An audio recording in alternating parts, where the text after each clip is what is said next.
Check me out now. Return of the smooth operator. Shotty on repeat. I say sleep later.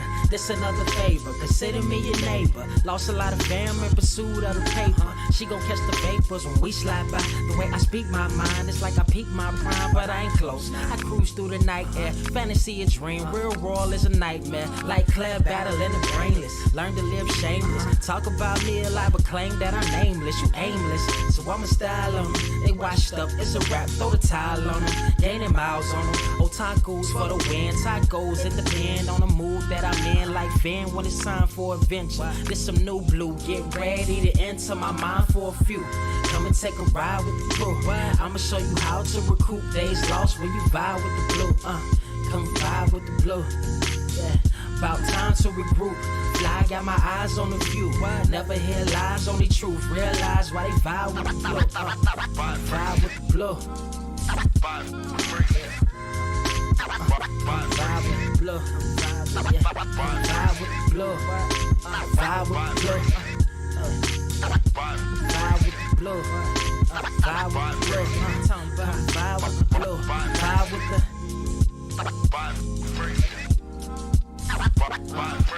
vibe with the sky. Wait, you know the rest. I'm blessed. I see you frontin' like you ain't impressed, but I still get requests. I'm playing Zelda on the GameCube. I quit spamming my music. Don't ever try forcing the links. That's a high rule. The wind waker, Mother Nature on my side too, controlling the elements. Go and check my avatar. I'm arrows ahead. Get the point. Moving forward, the battle scars accumulated over time are reminders of what I went through as a minor, but made me a grinder. The trees broke down for this loose leaf. If life's a game of death, I'm Bruce Lee. Ooh wee. Lose sleep on the regular, trying to get this word out. Then I crash nebula. Wish I had a very odd parent, maybe two, but it's cool. Everybody pays dues. Now it's time to make moves. Granny didn't raise me to lose. Think I'm in the mood for a cruise. Wanna ride? Come and vibe with the blue. Come vibe with the blue. Come vibe with the blue. Come vibe with the blue. Come vibe with the.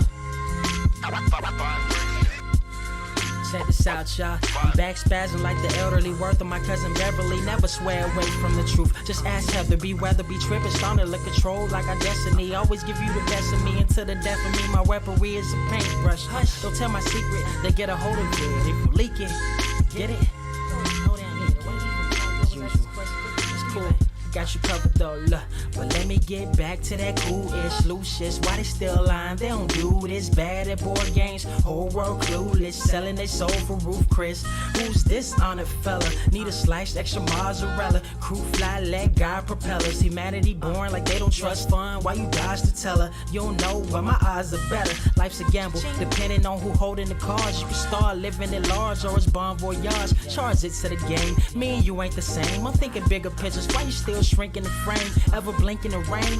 It helps when your wise drive. Mob with the bright minds. Think you funny, wise guy? Midnight marauder with a new tribe. Tired of the fake. Come and vibe with the blue sky. Come vibe with the blue sky. Why do you try? We get them high. Take them high. What I do? Come vibe with the blue. Yeah. Come vibe with the blue. Pass what up? Vibe with the.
Wise grass only greener when it's fertilized. Gave them truth in these songs, they prefer to lies. Destiny beautiful, adrift in her purple eyes. You can't see me, you Stevie. Wondering how I reach more evolutions than Evie and make it look easy. Dream on, yeah. Dream on, dream weaver. Dream weaver.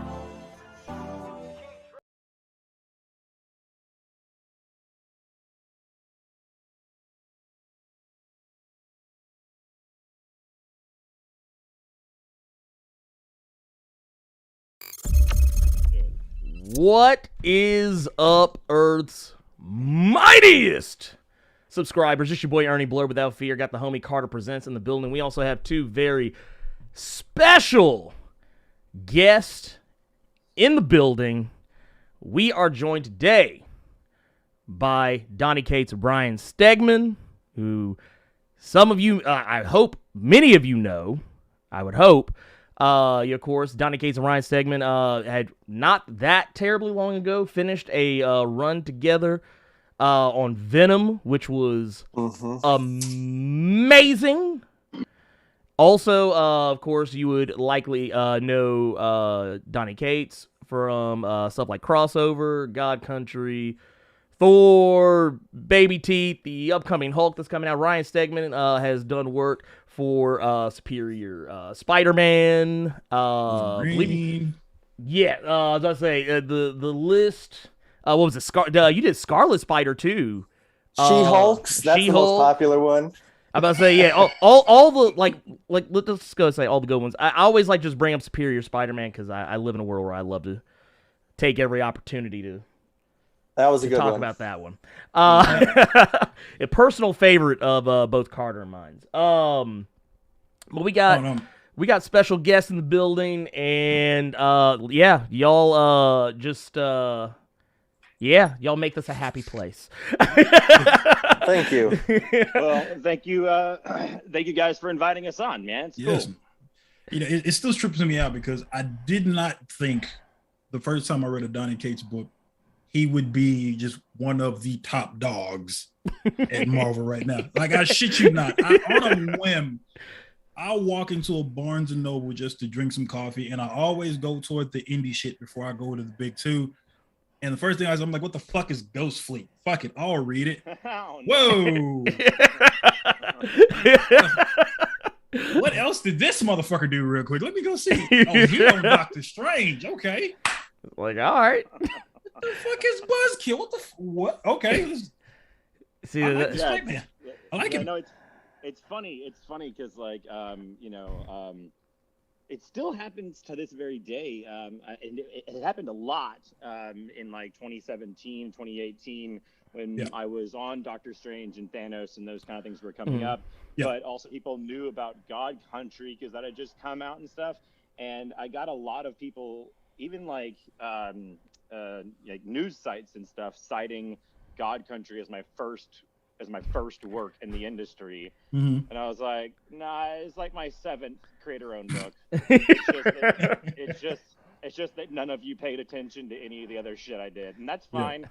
But then, like, I'll have people, like, to this day tweet at me like, hey man, I really like your Thor or whatever, your, this and this and that. I'd really kill to see you do something that you own, like a creator-owned book. And I'm like, been doing this for a decade. Oh my God, pay attention. I've never, like, since 2016, I have never not had a creator-owned book on the stands. It's like, guys. Listen, I've been getting the bag. Where the fuck have you been? That's right. Where were you at?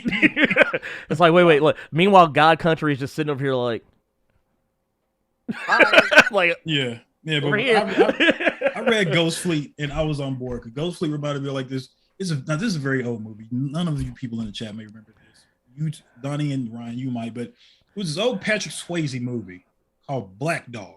Oh shit, yeah. That's the first fucking thing that came in my head reading that book. Yeah, Black Dog's the shit. Maximum Overdrive is the shit. Duel is the shit. Over the Top is the shit. Like, there used to be an entire like genre of film that was just truckers running away from their marriages and doing rad shit. And it used to be really popular, and I that was just like all my shit growing up. And then I really wanted to make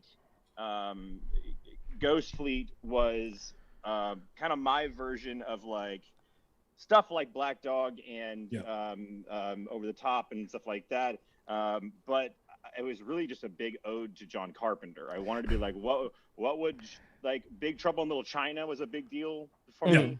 You know, I was just like, if John Carpenter made a supernatural trucker film, what would it look like? Okay. Well, the answer of what it looks like is Big Trouble in Little China, because that's what that is. But Big Trouble in Little China is a perfect film, but there was not enough vehicular manslaughter in that film for my taste. Oh wait, let's see. We got a lot of people coming saying actually, Donny, can you raise your volume a little bit, if at all possible? Volume? Yeah, people are saying you're coming in a little low. Huh? I don't. Let's see. Yeah, I don't know how you do my that. yeah, he's fine on my Okay. end. Oh, Might well, just need to turn your volume. I'm about to say I have everybody up pretty loud, so I don't know. I don't know. Yeah, I mean, because I just have my headphones that I'm just using its speakers, so I don't have. Oh, then you're good. Yeah, you're good. You're good. They'll be fine. They'll survive. All right. They'll survive. But no. So real quick too, because I just realized that we actually have some super chat. Oh yeah, I'm getting them down. We're good. Okay, you got them. Okay, cool. Yep. I just like to make sure, man. I just like to make sure. Anyway, so let's get into what we came here to the dance for. So not that, I guess, what was it? Not that terribly long ago. Substack kind of like came in, kicked in the doors, and kind of became this big talk. In pretty much in all, like, creative spaces, but like specifically in the comics space. Like, I remember, like, the week that everything just kind of started getting announced, everybody was like, oh my god, dude, Substack, like it just like, oh my god, like just came out of nowhere, it feels like. But a lot of creatives, big names in comics have been adopting it and kind of bringing their own, like, personal works into that space. And both yourselves, Donny, Ryan, y'all are coming in at it like swinging, like hardcore, because y'all announced KLC Press, and what will be the you got your first comic that's going to be coming from it as well. Can you tell us like what was the what brought all that together? Like what?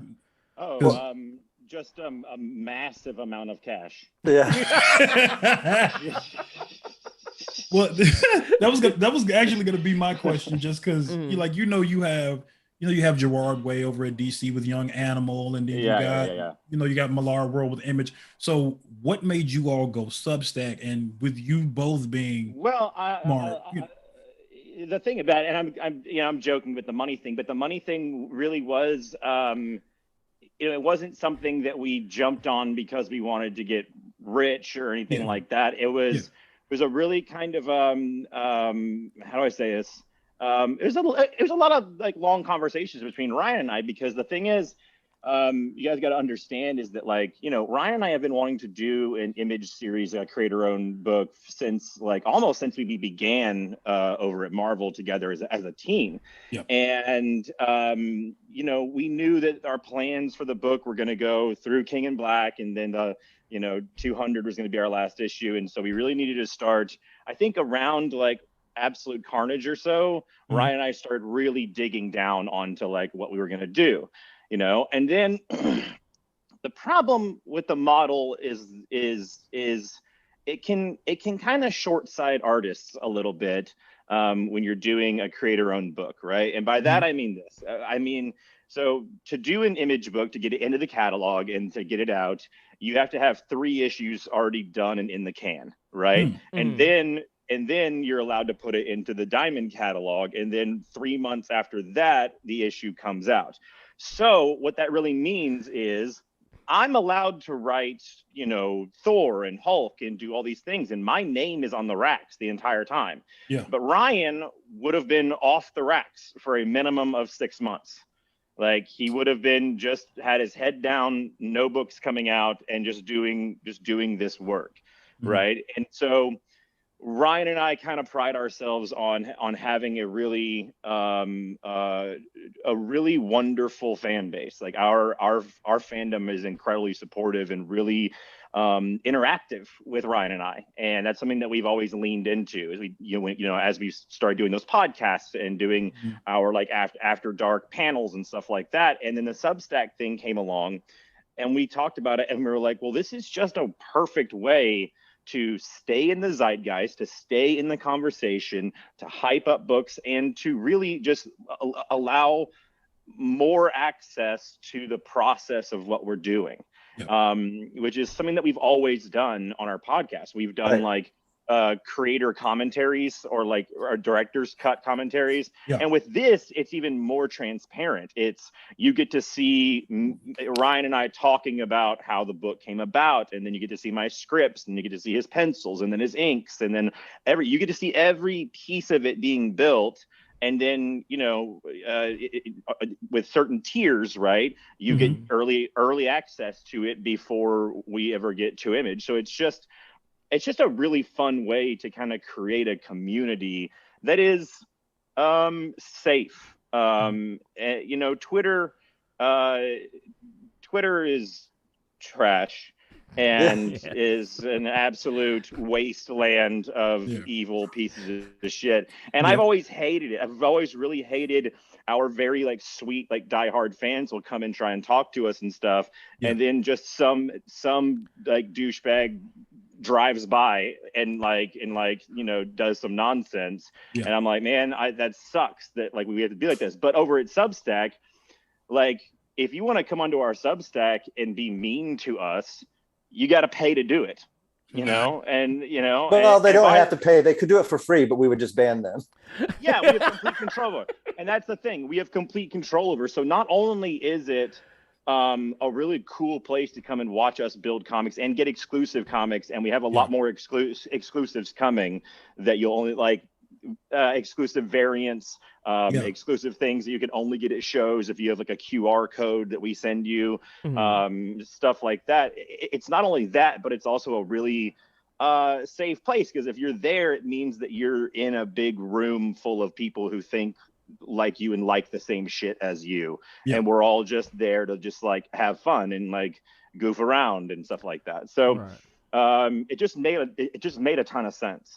Prior to this happening, I had meetings with we were thinking about going to investors and trying to start a business that would work this way, where we would be able to publish comic books and also do the behind the scenes, the YouTube stuff and all this, because I wanted people to like see the process, because as a fan, I love seeing that stuff. So I had actually had meetings, and then it seemed like, wow, I'm gonna have to take time off to just go like actually like pitch investors and stuff, and that seemed like a bit much at the time. So I was like, let's just make Vanish, we'll worry about that later. So we were going to do a Kickstarter for Vanish, and then like really we just had the small plan of let's just do a create our own book, and then the Substack thing came in, and it was like, holy shit, all the stuff that we wanted to do we can now do. And so it was like a no-brainer. We just took it, and we hired some people, and we've got if you've seen the show, Griffin and Ethan, they're on the streams. We got John Hill on board, and we're looking to expand what we're doing, but we're going to take this part slow, but we've got a bunch of new plans coming up too. That's really cool. And the thing is too about it is that like Ryan and I are still kind of finding our feet, and we're still like figuring out, like it wasn't even a month ago or so, maybe not, that I was at a Comic-Con in Dallas, and I called Ryan, and I was just like, hey, I have this cool idea for Vanish, and I don't really know what to do with it. But like within the world of Vanish, of our creator-owned book, there's like this one small idea that I found, and I was like, you know what, that one small idea could be a mini series of its own. And so I called Ryan, and I told him like how I wanted to kind of flesh it out and stuff. And then they were like, yeah, like maybe someday. And then it dawned on us, we're like, oh no, wait, we're the publishers. Yeah. That's right. We don't have to ask. we don't have to ask anybody. And so we hired an entire creative team. We hired a writer and an artist, and told them to go. And so like we really are just like it's unfettered kind of freedom in a way that I hope that people will continue to kind of come and see us figure this out. Yeah, that's the number one thing is that we keep having ideas for what we can do, so it's going to keep expanding. And right. Right now I think the people that are paying, because it's important, we have to say this, you can get on there for free and you're going to get most of the stuff. The thing you're not going to get is the free comic in the end, but you're going to see it be made. So we want people to join up, but we're constantly coming up with new ideas. We had a ton of ideas at New York about how we can integrate it into conventions. We're going to do meet and greets, all kinds of crazy shit. So it's going to be cool. And I think it really fits. It's always, and it's something that is kind of perfectly suited for Ryan and I, because Ryan and I are we're like kind of the complete opposite of like the stoic sorcerer writer who doesn't talk to anybody or anything. Like we're very much like, no, come on, we'll just show you all the cool rad shit. Come on, like we want to show you the cool shit.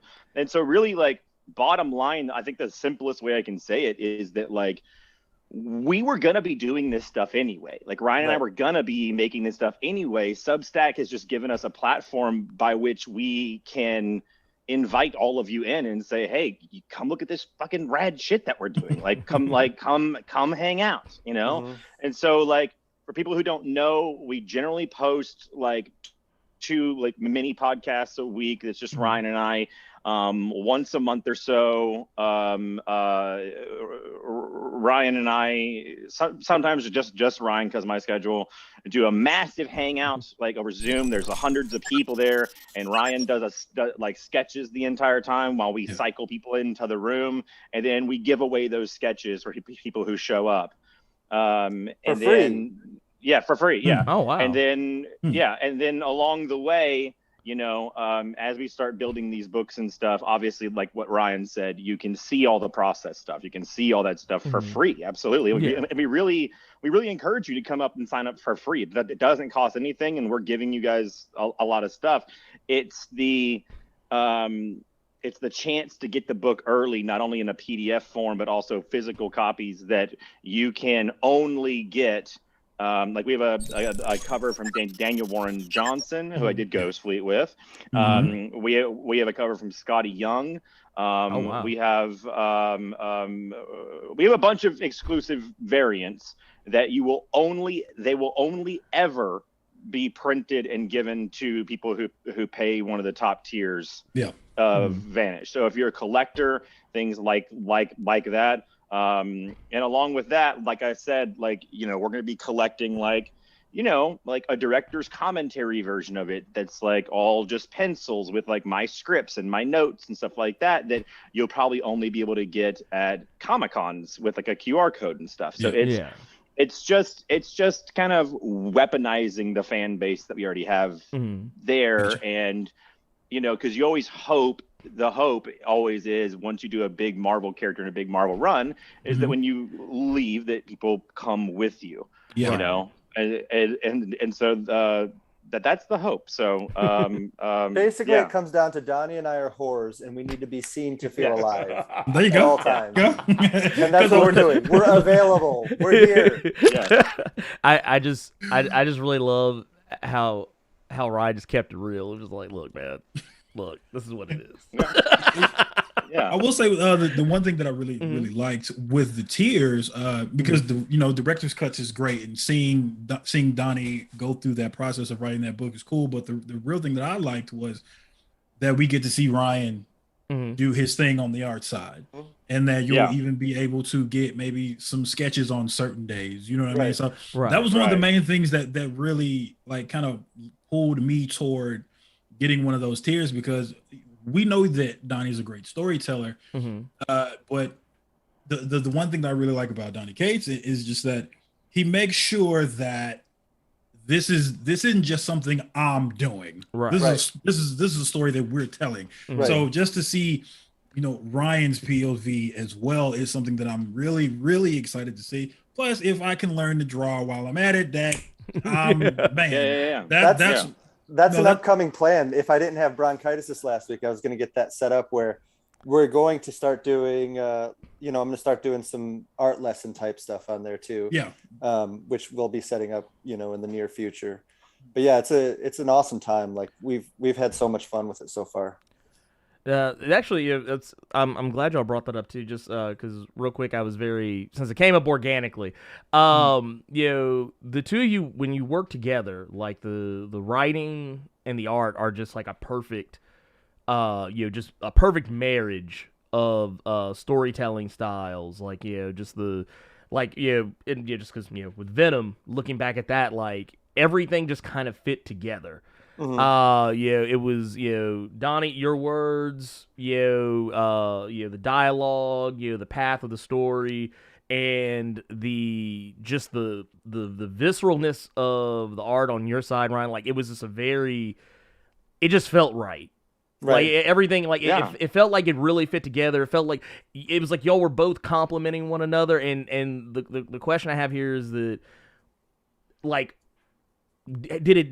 like how did that just come together? It was like just an organic, just boom, we got this, man. We're in the groove. We got the chemistry. Yeah.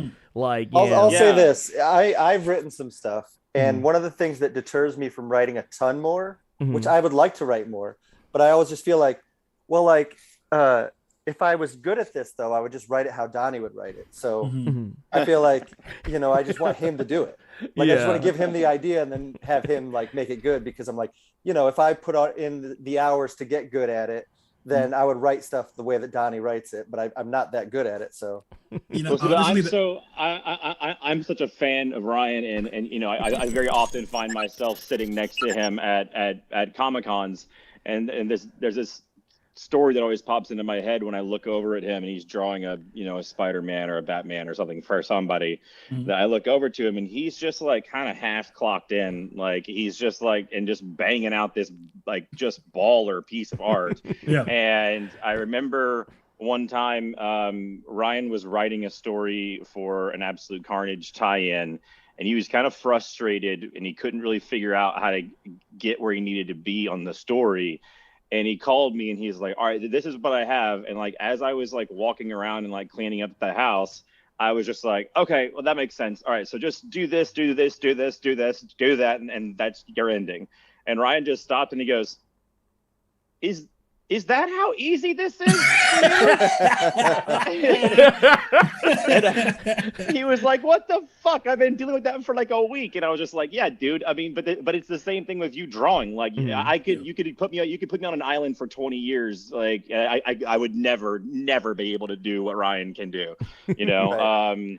But it was we clicked instantaneously. We've told this story elsewhere, but I got hired onto Venom first, and then they were talking about artists and stuff. They brought up Ryan's name, and I had known Ryan in like familiar circles, but we had never really hung out or anything, right? Yeah. And I kind of bristled at Brian being the guy, not because I didn't like his art. I loved his art, but he had just come off of Venom Inc. And I was like, I kind of wanted all new, like people who have never done Venom, like new thing. And my editor, I think, called me and Ryan separately and said, you guys just get on the phone and just talk, please. He totally did like trick us. They did. Yeah. And I was like, because I was waffling on doing it too. I was like, I don't know if I'm going to do Venom again. It's like, I've already done Venom. I don't want to do it again. Yeah, exactly. And so we got on the phone. It was supposed to just be like a 20-minute conversation. It turned into a 4-hour conversation where I laid out Venom Rex, Venom the Abyss, Absolute Carnage, Venom Beyond, Venom Island, King in Black, and how the series would end. I laid out every single piece of it, and Ryan was like, okay, all right, let's go do that. Yeah, basically I could see it like right away. And then I think they sent me the first issue script. It was already done. And I was just like, the whole thing, I was like, I see exactly how this should be drawn. And it made perfect sense to me. And I was like, all right, never mind. Yes, Devin, I'm in. And then the next day we were off to the races. Yeah. Oh, wow. And sometimes for a writer, it's kind of like an insider baseball thing, I guess, but like writers always talk about a mental artist, meaning that like, sometimes you're writing a book and you don't know who's going to be drawing it yet, especially at like Marvel, like maybe they're overseas and you haven't ever met in real life or anything like that. And so you have to kind of pick an artist in your head to start writing your scripts for. And be like, I don't know what this guy's art looks like yet or how it's going to work, but I'm going to pick fucking whoever, Adam Kubert. I'm going to imagine Adam Kubert drawing this, right? And sometimes it can take a little bit of time. And then after Ryan started turning in pages for issue 1, and I started seeing what he was capable of, my mental artist changed. The switch flipped, and then I knew what Ryan's hand wanted to do. Like I could tell by looking at his pages and the stuff that he was really proud of and the stuff that you could just see on the page that he was having a fucking blast with. Yeah. And I was like, oh, okay, all right, okay, I can write for that. I can do that. And then slightly off topic, what's really fun with the Hulk run coming up is that I was a retailer for a long time in the early 2000s, and I stocked like all of the Invincible trades, and I've been a nut about that book forever. And so when I started writing Hulk, I was like, oh, I know what Ollie wants to do. Like I know exactly what he wants to do, and the answer to that is fucking blood. Smash, blood and smash and gore and like I gotta tell you, like I can't get too far into it, right? But like Hulk is the only book that I've ever done at that company that they've had to have several meetings to decide if it's publishable with the current rating on it. Wait, that's like after Absolute Carnage, King and Black, all that. No, you have no idea. You have absolutely no idea. Like, and this stuff is so gory. It's so brutal. It is so challenging and dark, and it makes. I just shared a script with my wife last night. Yeah. And she put it down, and she was just like, "This is really uncomfortable to read. Like this is really fucking dark." And she looked at me and she was like, "Are they letting you do this?" And I was like, "So far, man." That's the crazy part, because I did see an interview with you saying that your Hulk, you were going to try to make it more so the Breaking Bad of Hulk. Well, of Bruce. Of Bruce, excuse me. But what you're describing now, it's like you made Requiem for a Dream, but it's the Incredible Hulk. Bro. Oh, God. It is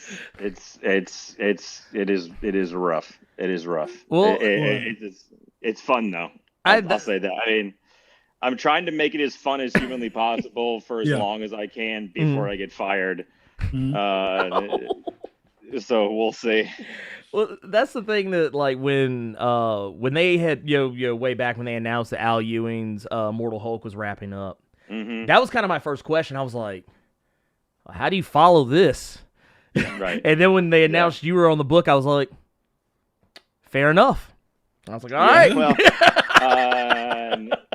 that came out of I'll tell you the story about how that went down. It's actually, I mean, it's like the most like rom-com meet cute thing in the world. Is like we were at a Marvel retreat where like all the exclusive writers come in. There's like anywhere from like 12 to 15 of us, right? And it just so happened to be the summit where it was my turn to walk everybody in the room through King in Black and how Venom was going to end, right? And obviously you guys have read it, and I hope that your viewers have as well. But, Eddie becoming a god and Null being defeated and Dylan becoming the, and then it just happened to also be the summit where Al, because Al and I's Venom and Hulk kind of started at the exact same time, and we both wrote approximately the exact same amount of issues. He wrote 50, and I think I wrote 53 if you count like Absolute Carnage and King in Black and shit, right? So it's the same amount of time, right? And so yeah, so like Al walked everybody through like how Immortal ends and everything, and we were all just blown away. And it's obviously a masterpiece, and then so we leave, and then we're all walking to this bar that we always go to after the summits, and I just happened to be walking next to Al, and Al looks at me and he goes, "Hey man, that Venom thing, how it ends, that's so much fun. Like him becoming a god. Are you sure you don't want to like stick around and play with that?" And I was like, "No, man, no. I think that's the way to exit. Like that'll be the end of the story. Like that was the the thesis statement of our Venom run was always that the thing that Eddie Brock is scared of the most is being alone. And in the end he becomes the most connected human being that's ever lived. And he's the least alone person who's ever lived. Yeah. And so I was like, told my story, I'm out. And then I looked at him and I was like, but dude, I mean, that way that you end that Immortal shit is fucking dope, dude. Like I would love to fucking play with all that stuff. And we just kind of looked at each other and we were like, wait a minute. Did we just become best friends? Yeah, did we just become best friends? Want to trade? Yeah. And so we literally just walked into the bar and grabbed CB Polsky, our editor-in-chief, and we're like, "Hey man, we have a wild idea. What if Al and I just switch spots on the book?" And he was just like, "Done. Yes, absolutely." And so here we are. Yeah, and I've read Al's run. I should say Al and Ram and Brian Hitch run. I've read like the first 3 issues of it, and it is infuriatingly good. Well, Venom's over. Venom doesn't exist anymore to me. Oh wow. No, it's like watching it's like having an ex that I'm very happy that she's happy, but man, she really went and got like, she's been working out and she looks great. And she got the glow up. She got the glow up. Yeah, I'm really proud of you and I'm glad that you're in safe hands, but fuck, you're hot. Damn. Why weren't you this hot when I was with you? Well, one thing I want to ask you guys, because I want to backtrack a little bit back to KLC. One thing that you were saying was that, you had a hard time when it came to art, Donny, which is complete horse shit, just because that Spawn cover is okay. No, that's Spawn. No. Hold on. Let me just stop you right there. Okay. Look, if Todd McFarlane inked over toddler with a crayon, it would look dope. Like, okay. I got a lot of help on that, buddy. Okay. Well, the one question I was going to ask with this being you and Ryan's imprint, obviously you already have books that down the pipeline. You got Vanish, you got The Flood, which I'm really excited to read. But do you ever think that you two would ever switch yourselves? Maybe have Ryan write some. Maybe have Donny doing some art. Kind of mix it up. No, I'm sure that Donny will do some covers and I'll ink them for fun and I'll write some stuff. Yeah, covers and stuff like that. But like, if anything has taught me like doing like drawing all these covers that I've been drawing over the past couple months, really what it's done is just make me appreciate like the art form that my friends and my wife all do like every day. Yeah, it is so fucking hard. It's so mentally taxing in a way. Yeah, I'm sure it's easy for you. Yeah, but for me it's tough. Now one would think that if I'm saying, well, I had to draw some stuff and it was really hard, one would maybe think that that would mean that I would start to take it easier on my artists, and that is not true at all. I don't. Yeah. You signed up for this life. For the chat, somebody go find and post the link of the. I just inked a cover that Donny did for Redneck. Right. Yeah. If somebody wants to post that in there, it's pretty cool. Okay. And real quick too, just because Donny brought it up, I'm really curious. Like, Ryan, are there ever any moments where like you're looking over the script, or or Donny's kind of giving you the rundown on what's about to happen? You just kind of look and just like, What are you doing to me here? Yeah, What's going on here? We've had this conversation several times. I'll be like, "This is ridiculous," and he'll write back and he'll say, "Wow, your job sounds hard." Yeah. I'm always just like, I don't know what your problem is. It took me 10 minutes to write it. Yeah. Like, Jesus. why? Just He did call me about about issue 2 of Vanish recently, and you were like, "Can I do this?" You were very nice about it, and I said, "Yes, you can do that." It'll be a pain in the ass, but I'll do it. The New York thing. Yeah. Yeah. Every once in a while, you'll find an errant long apology to an artist in a script of mine, where I'm just like, "Look, I need this. This is what I need to do. I need 1,000 like silverback on horseback, like fighting tanks, and I was just like, I just need it. I'm sorry, The story demands. I don't know. I'm sorry. Well, speaking of Vanish too, can you tell us a little bit? Like, obviously, nothing spoilers or anything, but can you tell us like what's up with that? Like, what's going on with that book? Like, what's the pitch? Yeah, what is Screamo Emo? What is Screamo Emo? It is it's a magical affair. It's about a little boy named Oliver Harrison, who, when he was 14, he lived in a magical realm and was sorted into different houses in this school for magic, and was kind of cast into a war that he didn't want to be in. And at the age of 14, he murdered this evil sorcerer whose name is Baron Vanish. And now we cut to him in his late 30s, and he is just completely like PTSD'd and like can't sleep at night. He's a massive alcoholic. Mm-hmm. He's on pills, and the Baron Vanish had these acolytes that were around him that were known as the Hollow.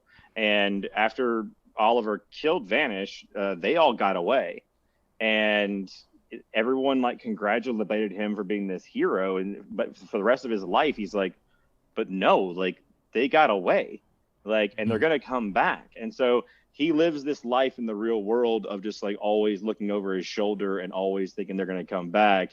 And then something happens in the first issue where at least Oliver believes that they have returned in an unusual form, and starts wildly losing control, thinking that he's doing the right thing, where everyone in his family, his wife, his best friend, is telling him like, dude, you're like you're the bad guy.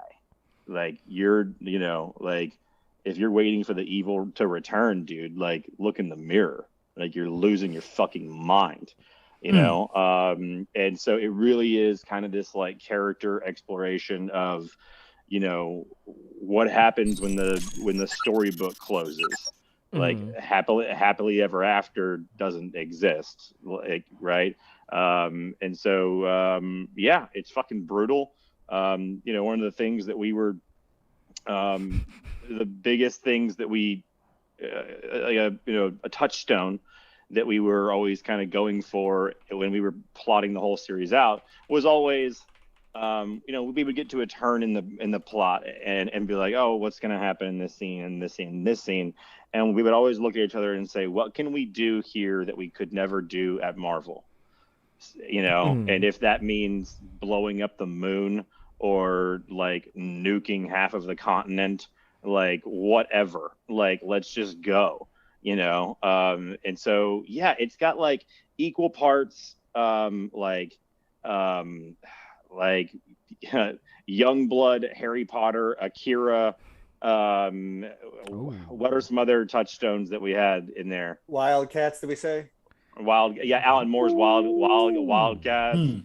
But like on a big grand scale that you've probably never seen before, like outside of like a manga. When I'm looking down, I keep chipping away at a panel, even though I shouldn't be drawing right now. That's the panel from Vanish. Ooh. That is yeah. Good God. That is I threw it aside so I'd stop messing with it.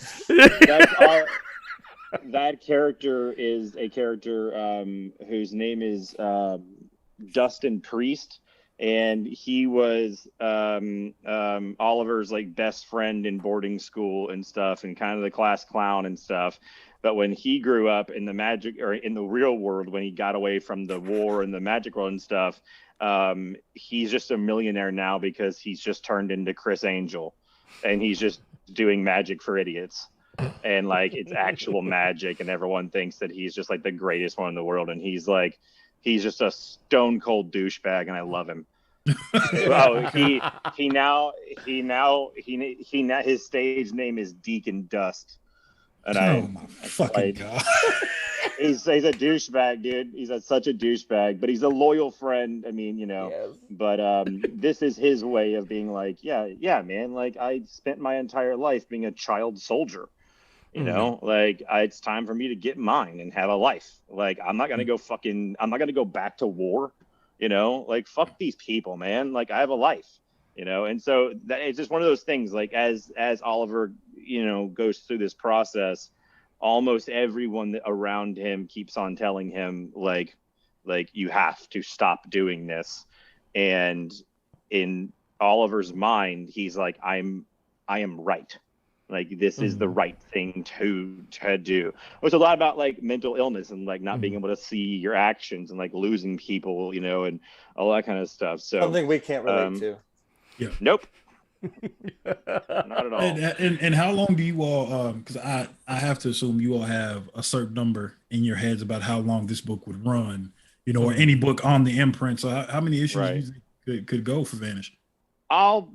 I'll say it like this. I know, or I should say, Ryan and I know how it ends. Okay. Now, how long it's going to take us to get to that ending is, there's like outside factors and that kind of stuff, well, and the ending is a new beginning as well. So like we know that it can go beyond. Okay. It just depends on how it's doing and how people are receiving it.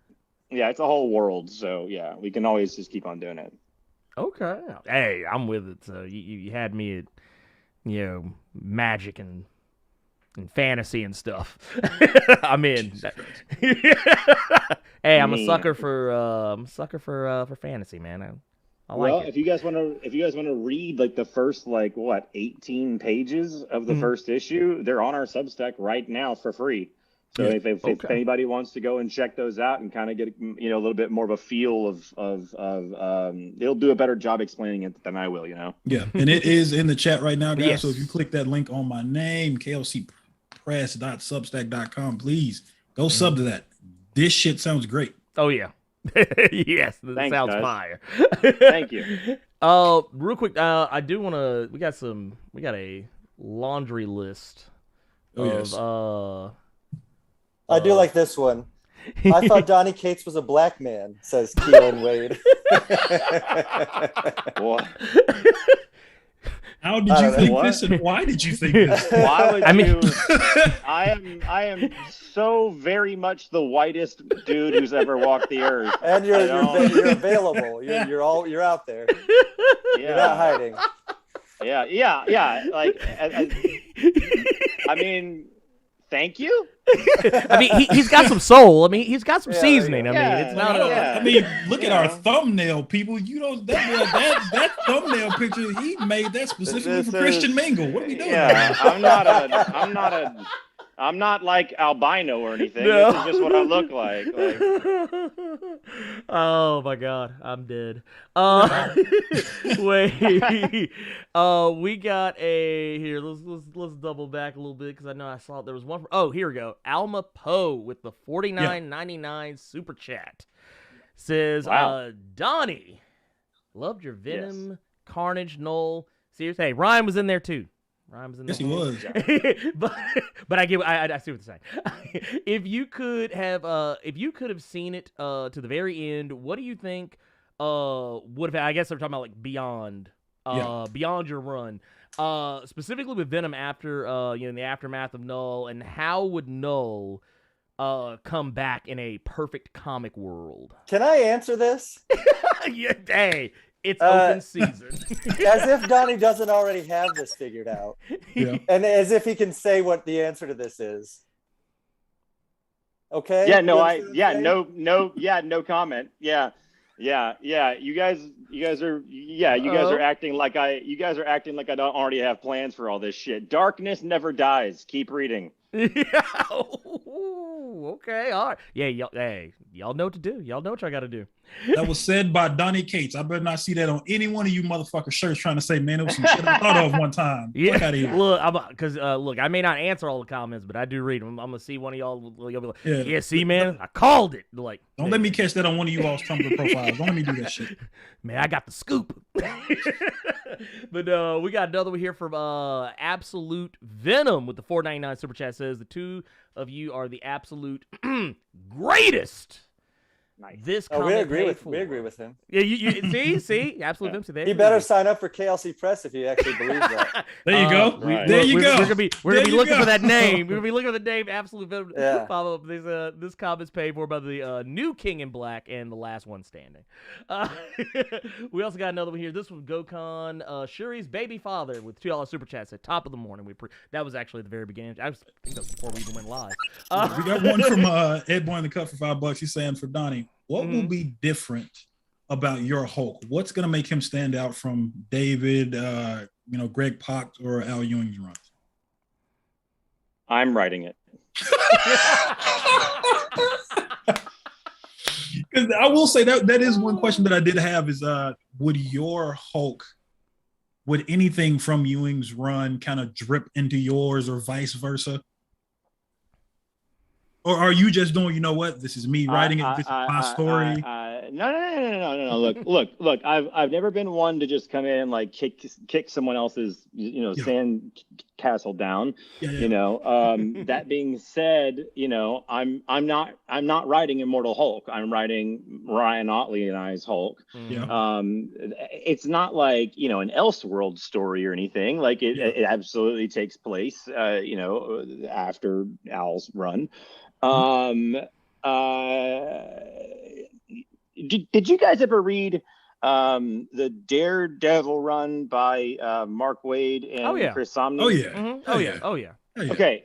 This is kind of the best way I can put this. Do you remember when that book got announced and everyone was just like, "Yo, why is it all sunny and like happy all of a sudden?" Because Matt just got completely exposed and lost his entire life and all this shit, and he's been like kicked in the gutters. And then all of a sudden it was bright and shiny and he was in a good mood and all this kind of stuff. And I remember reading it and just being like, man, is this a reboot? Like, I don't understand what's going on. No one's even talking about what happened. Yeah. But then as you started to read Mark's run, the cracks started to show. And you started to see why this was happening. And you started to see that Matt was just forcing this because he couldn't deal with it. And then all of a sudden it just explodes on you. And you realize that what you've been reading is a direct response to that other run, and that he's doing everything on purpose. But to get to that point, you kind of had to trust Mark and Sam, or Insomni, right? Yeah. So for a little while, and not that long, I'll say this. On our Hulk run, if you guys have seen the maybe some of the teasers or the free comic book day issue and stuff, and it might look a little different, it might feel a little different tonally and stuff like that, but I'm on top of it, I promise. I am standing on the shoulders of giants, and I take that very seriously, as far as being like scared to come on and like follow Al and all that stuff. I respect Al immensely. And I think that he is one of, if not the smartest guys in the industry. And, that being said though, I followed Jason Aaron on Thor, so I'm not afraid of anybody anymore. Like that shit got beat out of me following Jason, you know, and no, it really did. It took a dear friend of mine, kind of sitting me down because I was kind of paralyzed on Thor, and he told me, dude, they don't want your Thor to sound like Jason Aaron's Thor. They want it to sound like Donny Cates' Thor. And once I heard that, I was like, okay. All right, let's see if people like what a Donny Cates Thor looks like. And so you're going to get a Donny Cates Hulk, you know? It's, we're going to see. We're going to see if you like it or not. Let's see here. We got one LJ Brown with the 5 pounds. Technically 449 pounds, but there's a weird differential there. It says, hey, Donny, any updated news on the Secret Crisis Winky Face? I don't know. I do. It's Jeff Johns in... was it Doomsday Clock? Yeah. At the end of it, I guess he like kind of teased like Doc Manhattan. I think people are going to tell me that I'm wrong about this, but I think this is the general gist of it. I apologies if I misquote this, but I believe Doc Manhattan was talking about things that are going to happen in the future. And in that page, he says something about the Secret Crisis event where like Hulk and Thor fight. And all these, he was, teasing a DC versus Marvel, right? And now that by itself, if that had just come out that day, I like to think that people would have read it and been like, oh, that's really fun. Like, that's a fun thing to play with, right? And wouldn't think anything of it. The problem was, unbeknownst to me, I don't know if you guys read my Thor run. Oh, yes. But in issue 2, I killed the DC universe. And those 2 issues came out on the same fucking day. And everyone thought that it was me and Jeff, like, coordinating and, like, doing something. And, like, look, if there are plans for that, I wouldn't know about them. And if I did know about them, there's a sniper dot on my forehead, and I can't say shit about anything. It was just synchronicity. It was. Yeah. It really was. Let's see. Well, we got another 499 from Absolute Venom. He said he is already an annual GOAT subscriber. Hell yeah! Oh yeah. He said he's the guy from Houston who answered the Randy Schuler question. I remember that. Really? Yeah. Yeah, I remember that too. Yeah, awesome. Cool. I do want to say something to your viewers here. We do also have a YouTube page that is connected to the KLC. So if you just want to sign up for our YouTube, it's at youtube.com/StegmanR. That's where I do live drawings and stuff. And I do those almost weekly. I didn't do one last week again because I was sick, but I'll be doing those almost weekly. So get in there. Let's say, Carter, he dropped that in the chat. Fucks it up. I shall. My man. Also, just also because we're right there with it too. Absolute Venom also said with 499 super chat, Donny Cates and Brian Stegman both got their black cards. I don't care what anyone says. Thank you. I see several comments in the chat saying that they are both invited to the cookout. All right. Don't bring potato salad. You will get kicked off the premises. So let me tell plate you guys privileges. a fun. I was gifted via the internet that card in 2017 because and I didn't think about it at all. In Thanos Wins, I revealed that his mom didn't want to name him Thanos, but that like a cold wind whispered into his ear, and there's only one person alive on Earth that knows his true name, and that was his like past self. And that name was Dione, which is a moon of Saturn, just like Titan is. But when it came out, the amount of "you're invited to the barbecue because you named him Dion." Yeah, I remember that. That came out. I was like, I'm a fucking, I'm happy to. See, there you go. we're making things happen. We're making these things are coming together. It's like I said, dude, privileges. A dude sent me I still own it. This dude sent me a Deion Sanders toy, like it's shrink wrap that he custom sculpted Thanos' head on it and made it Deion Sanders and so fucking oh cool. My lord. Holy shit. People are so great. People are so you gotta great. love the internet. You got to. Let's see. We got another one here from Jarrell Bose with a $5 super chat. Says, does Donny Cates have a Thunderbolts pitch? If so, who would be on the team? That was one of the good books out of King and Black. That tie-in was really good. That was actually a really, really awesome tie-in. That was my buddy. It's my buddy Matthew. That was a really fun book. I don't off the top of my head. I have pitches for like 4 or 5 different books that I'm still kind of piecing together, but I don't have one for those guys. I'm not super comfortable just yet as a writer with team books. Okay. I tried my hand at it at Guardians, and I don't feel like it's my best work. And I think I have a lot more fun when I can just kind of like drill down on a single person and like get into their head and kind of rip them apart and everything.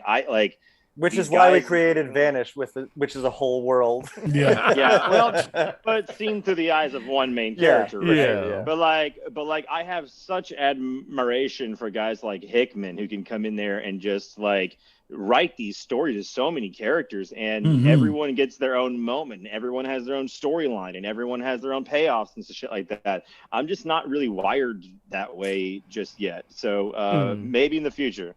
Same way with art for me, where I feel like I don't get to know the character that I'm drawing if I'm doing a team book. I like to draw single character stuff just because. Right. Yeah. Well, one thing I was going to ask you, Ryan, was just because the one thing I saw when you two are on a book was just that it was really consistent schedule wise. And you know, Donny, you brought up Brian K. Vaughan earlier, and we've been waiting on Saga for almost damn near like 2 years now. So I'm wondering how you all were able to just keep up that pace when it comes to writing and when it comes to art when you are doing a lot of books, Donny. I would say it comes down to fear. I have to. Yeah. Well, the best thing that I have going for me in my career, and the only reason that I'm here today and I'm at a place where I'm at, is because I have been so fortunate to be surrounded by such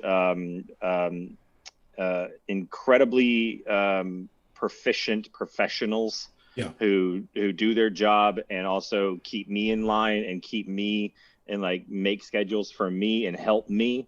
I consider like Ryan's like my best friend on the planet, and like Jeff Shaw and I were working together for 10 years.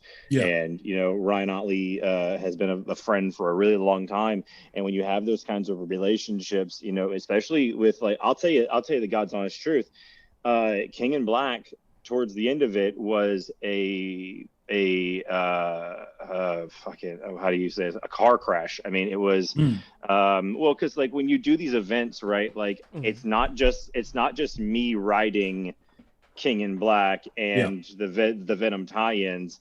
We call it in the industry quarterbacking an event, which means that I'm not only doing that, but I'm also approving everyone's tie-ins and like looking at the art and like making sure everything's, you know, and I have a lot of help on the editorial side too. But with having a partner like Ryan, I can do things script-wise with Ryan that I probably couldn't do with somebody if we were just starting out. Like there's an entire sequence for, King in Black #5, when Venom comes back to life as the Enigma Force and drops down into the middle of the crew and then grabs Mjolnir and the board and makes the battle axe. I wrote up to that page, and then from page like 16 to page like 22, I was like, Ryan, go. That's all I wrote. I was just like, I was like, Venom fucks him up. Just go. Like, go to whatever town. whatever that looks like. And I was like, but at the end of it, I need at the end of this fight sequence, I need him to grab Null and start launching him into space and then breathe cosmic fire into his face and burn his face off. I need that. You know, and then I took it from there. And so he was able to handle these like huge action beats. And then Ryan knows his strengths, and he knows where I need to really step in and like and help, because honestly, who the fuck am I to try and tell Ryan how to choreograph a fight? I'm just gonna get into his way. I'm just gonna be in the way, right? But the inverse of that though was very much after Null died. And Eddie came back to the streets and walked up to his son, and his son was in pain because he could still feel burning. That's a very soft, intimate, quiet piece of that story. And Ryan got to that page and he was like, hey, I need you to come back. I need you to do this scene, you know? And so it's just, when you have someone that you trust like that, you can hand things over and do that. And like with Vanish, you know, I flew out to Ryan's house in Detroit and stayed there for like a week and a half, the better part of 2 weeks. And we just every day got up and had coffee and just beat the story up, just beat the entire thing out. And we both know exactly, I come from like a world of bands and shit. And you always know when like you bring in like a new, whatever, a bassist or something like that, you know, within 3 chords, like, oh, he's in the pocket. Like I got you.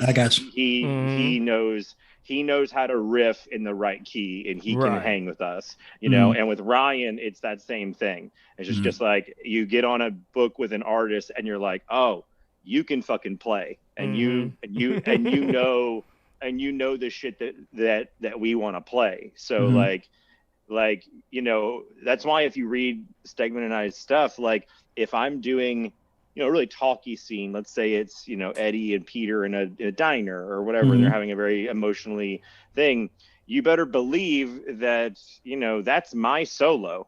But then when you turn the page, some shit's gonna explode because it's time for Ryan to fucking get on lead guitar.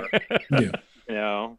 And I think that shows how great Ryan is, and just to be on that same wavelength, and he knows how to tell the story that you want to tell if you can't figure it out yourself. And that says a hell of a lot about Ryan Stegman. It truly is a wavelength thing. Like you know, it's not always like this. It's not always this easy, but you know, I feel like from page 1 we were on the same wavelength. So I don't think we've ever been off the wavelength.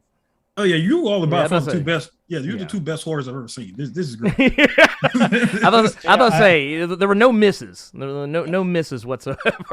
Oh, thanks, man. Knock on wood. Yeah,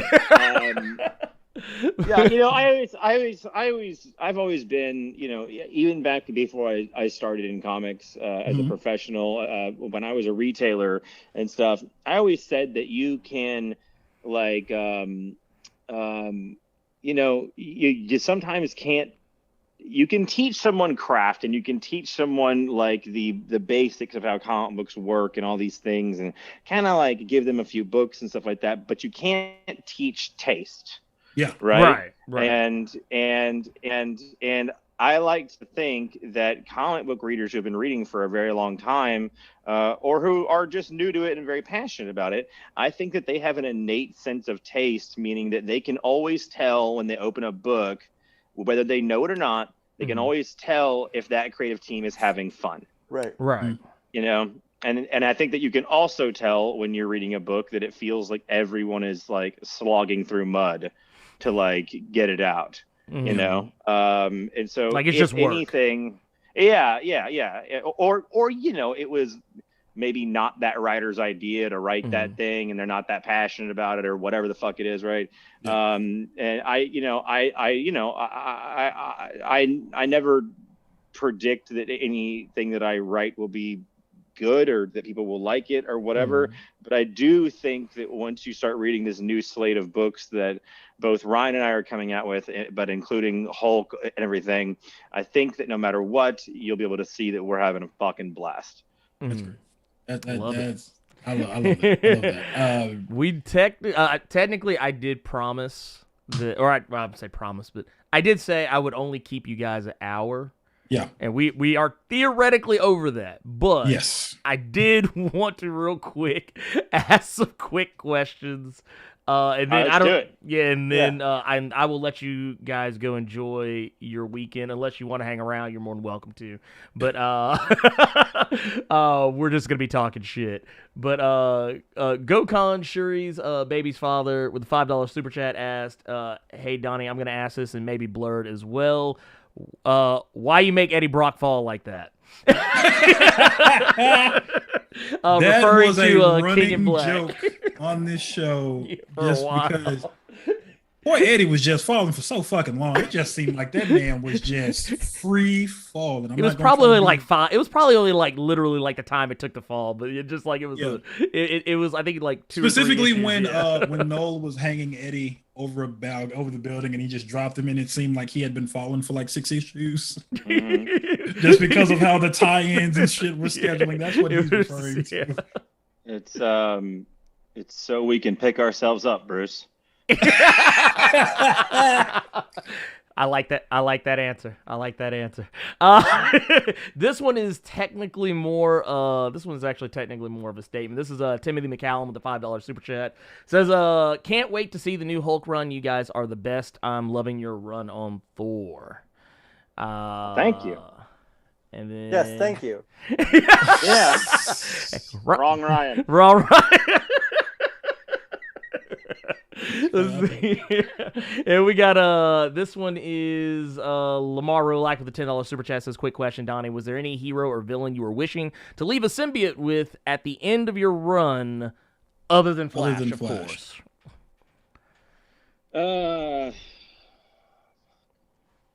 No. I really wanted to get rid of as many symbiotes as humanly possible. That's why Absolute Carnage #1 opens with a mass grave filled with a bunch of people who used to be symbiotes. Yeah. I failed in that because I covered the entire planet in symbiotes.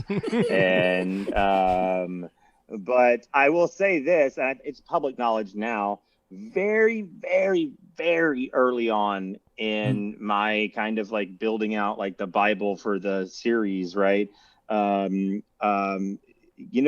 Miles shows up like at the beginning of our series, and he was kind of a feint. Like I wanted people to think, oh, Peter's going to show up because that's what everyone's going to be there for. And I didn't want to do Peter until Absolute Carnage, and it's actually remind me to tell you about how Peter shows up in Absolute Carnage in a minute.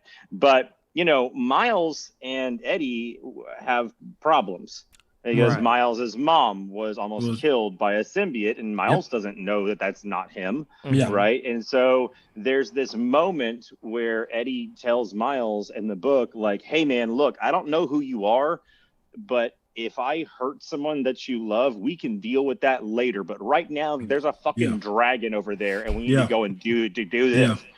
There was a plan for that whole "we can deal with this shit later" to happen later, and for Miles to become Venom. Okay. As a way of kind of closing that wound, and like all these things. But then the more we got into it, I was like, no, dude, it's Dylan. Like, Dylan's Venom. Like, what are you doing? Like, the Peter Parker thing, just really quick, it's one of my favorite things that happened in our run. Every single solitary issue of the book that we did up until Absolute Carnage, it's always nighttime. It's always pouring ass rain. It's always foggy. It's always fucked up, until the moment where where Eddie has to go and ask for help. And he knocks, and we purposely kept Eddie away from the Marvel universe. We've put him in his own little pocket. And then he knocks on someone's apartment door.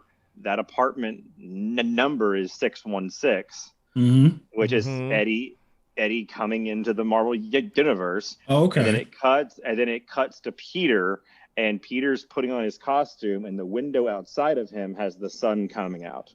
And it's the first time that daylight happens in the book because Peter's there. Because that's what Peter. But then if you go into the diner scene after that, you'll notice it's colored where it's daytime outside, but it's also pouring rain. So it's Eddie and Peter together. Okay. Yeah. It's like that, like that kind of that. I guess the kind of opposite sides kind of deal. Right. It's just that we're kind of geniuses. Is what we're saying. You know what?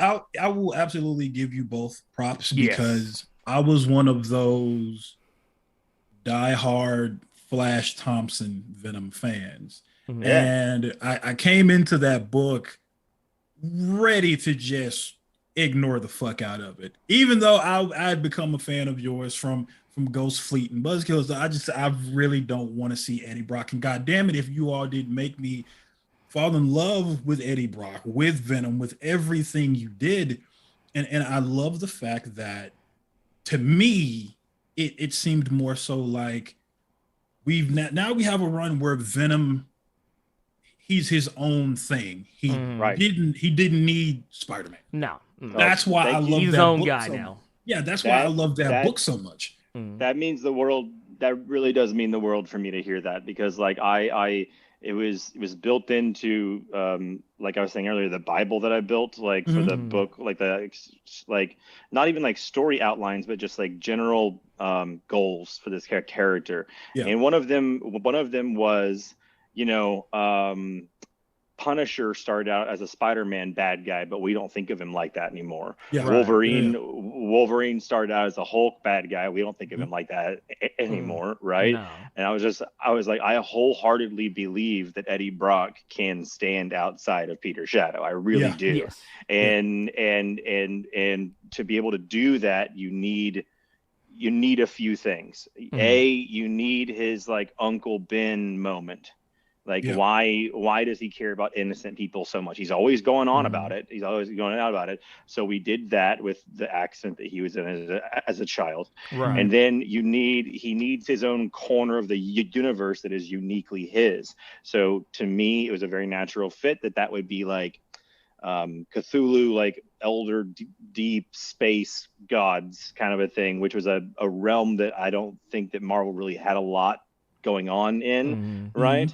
And so now that you have something, now you have a reason that he is this, and now you have a reason, and now you have something for him to fight. And the last ingredient is you need something for him to fight for. And so I gave him his kid, because he needs something to not go and get himself killed and come home. Like Peter has these like touchstones, these anchors that like Peter will only ever go so far before he has to go and get Aunt May or Mary Jane. And Eddie's never had that. Eddie's never had to think about his actions, and all of a sudden you have this character who's just like, I never set out to be a superhero or like save the world, and guess what? I kind of still don't care about the fucking world, but I care about my kid, and he happens to live on this world. So I'll fucking fight any dragon that comes so that my child doesn't have to. And so that's that means a lot. I mean, it's one of the things that Ryan and I hear a lot, is that people who were just saying that either they hadn't been into like comics in a while and they found this, or that, just like what you were just saying, that they were like, they like kind of like maybe like, like read the Flash stuff and then like checked some of the stuff out like that thing, and then kind of went away and they came back and found us. And it was so much fun. There's a big contingent of people who love Flash who were very angry with me that he wasn't in it and that he wasn't all that stuff. And I knew I was going to bring him back to life. But there were, I gotta tell you, there were moments when people were being pretty rude on Twitter about Flash that I was like, you know what? Keep on talking that shit, because this plan can change tomorrow. See, I told y'all, he got the black card. I told y'all. Just keep it up. Never see him again. I was about to say that I actually tell people all the time. I'm like, man, please don't go on social media ragging on these creators, because and not even just ragging, but also like, telling them what they should be doing or Yeah.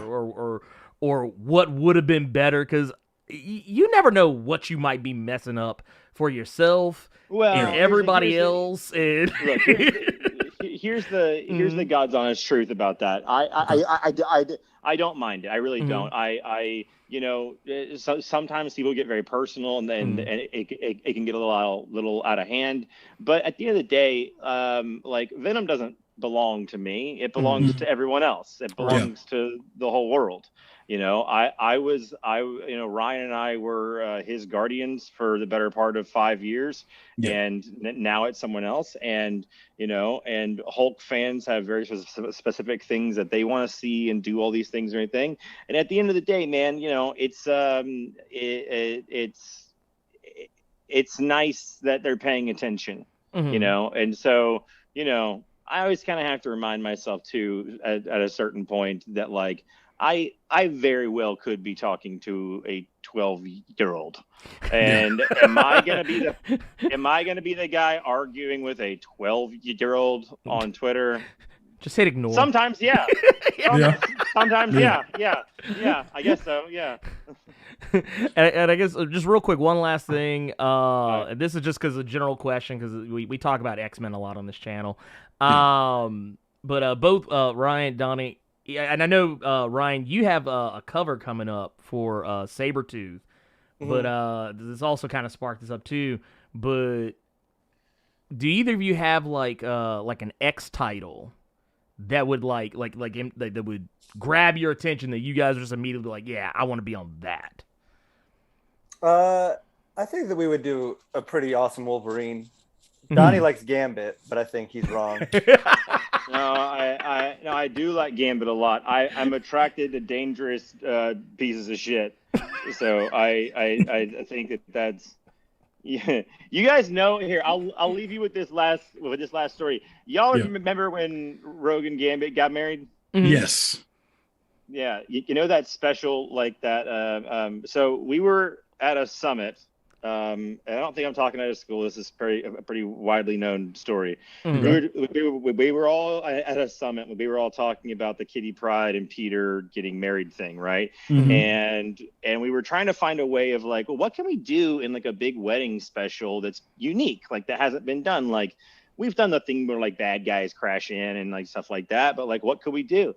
And then later on at the bar that night, I went up to Nick Spencer actually, and I was like, "Dude, I have this thing in my head, and I don't know if it's my place or not to say because I'm not an X-Men guy, but like, how iconic of a shot would it be if he goes to put the ring on her finger and it just phases through because in her head she's not ready and she didn't know that." And he was like, "That's fucking awesome. You should take that to the room." And I was like, "Okay." And so then I went to the room and I had one other thing up my sleeve. And so I pitched that moment and everyone was like, "Wow, yeah, man, that's fucking cool." And I was like, "But here's the thing. What if we did a wedding special with a surprise twist?" And they were like, "How?" And I was like, "Well, dude, like we always get worried about making characters get married because it kind of ages them. And because eventually one's going to have to die or they're going to get divorced." So I was thinking in my head, well, what two characters could survive getting divorced? Well, Rogue and Gambit are dirtbags. Like, let's. And so I pitched them the spoiler. I pitched in the room. I was like, what if we just smash cut over to Gambit and Rogue, and he's just drunk enough where he's like, "Well, hey, they got the chairs all set up and shit. Yeah. You wanna do this?" And they did it. So that was me. Holy shit! So now we know who to thank. Everybody sending thank you cards to Donny Cates, please. I specifically remember that because I'm like, that's the most low down shit ever. But I was laughing my ass off when I was reading it. So I'm like, yeah, they're literally both thieves. Yeah. I do have to go because my kid's got a soccer game. Go handy business. I have a question for you two, real quick. Oh yeah, go ahead. Are either of you signed up for the Substack? I'm about to be. I am as of yesterday. But like on the free tier. Oh, yes. Yes. Yeah. Send me your emails. I'll put you on the paid tier, and I'd love it if you guys showed up when we do the live streams, because we have the paid tier people talk, and you guys have great setups, and it would be awesome to talk to you guys while we do these things. Yeah, absolutely. Yeah.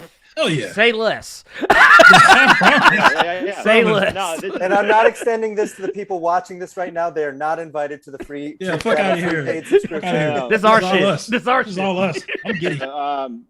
Thank you guys so much for having us, man. Yeah. This is so much fun. Yes. It's always really nice to talk and connect and just be able to kick it and everything like that. We'll do it again. Definitely. But tag, you're on our channel next. Hey, There you go. we are happy for it. So We will bring the ribs. yes, All we'll right. bring ribs.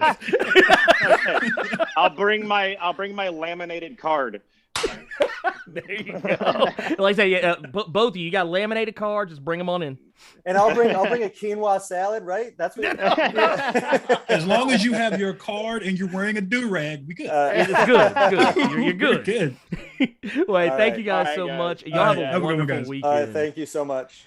Y'all be good, man. Thank you so much. Later. All right. Later. All right, man, dude. That was look. Can we just say real quick that dude, we are high value. We are high value. I just want to put that out there. We're high value. Carter, did you know we were high value? You know what I did? What'd you do? I didn't even ask about him doing a century, but I behaved myself. You did. I'm proud of you. Don't y'all love us? Don't Dude, you love us? we're pretty damn special. Don't y'all love us? We're pretty damn special. I'll say that. Real quick too, because I know there were some things we didn't get to. I didn't touch some of the super chats because some of them were less connected to what we were talking about, so I apologize. Yeah, I have all of them. Yeah, I took pictures of everything. We're good. I do want to say, Jonathan Moda, thank you for the 10 months. Diamond level Blerd Club. Yes. Also, LJ Brown, 12 months. Silver. Appreciate you. Jonathan Moda, 10 months. Mm-hmm. Yeah. We got Gabriel Knight with the 1999. Just wait. showing support to the case. Nope. Wait. I already said it. What about the 19? Nope. This has been a super chat. I'm so happy you didn't embarrass me around Ryan Stegman and Donny Cates saying that shit. Hey, I was about to do it, but I thought better against it. We got Triple Dot 31 with 2 months. Yes, all I want to say is thank you, Blerd K. You are welcome. Yeah, look, hey. I want to point something out here too. This wasn't all me. This was not all me. Y'all need to give it up for Chase Danger. Yes. Give it up for Chase Danger, because Chase Danger from the Discord was the one who actually went up to Donny Cates. Yeah. I believe this was at NYCC, New York. Yeah, this Comic-Con. was that New York Comic Con. If you all remember the last Blerd Cave, he said he was in line, and Ernie and I both. Oh yeah, tell him you're in line with Donny Cates. Tell him about your boys. Yeah, and he like and you know, honestly, it wasn't that I said do it just because I didn't think that he actually would, but it was because I was like, yeah, you can tell me he'll probably forget about it. He won't remember it. And I got a DM from Chase about maybe an hour or two later. I can't remember the exact time frame. And he's like, yo, I put in a good word, and Donny said hit him up, and the rest was history. Yes. I was like, hey, if Ryan wants to be down. I said, we can hit him up too. And Ryan was down, and that's kind of how it happened. It was literally a sequence of shots. Yeah. Being shot. Yeah, because when Chase said it, I immediately just put it in the chat. Well, shit, tell him about your boys. And then Ernie saw it, and he said the same thing. Now I'm expecting maybe a tweet. Hey, fellas, see your stuff, this, that, and third. When Ernie hit me up and was like, Chase did, but we asked. Mm-hmm. And we might have something coming. Mm-hmm.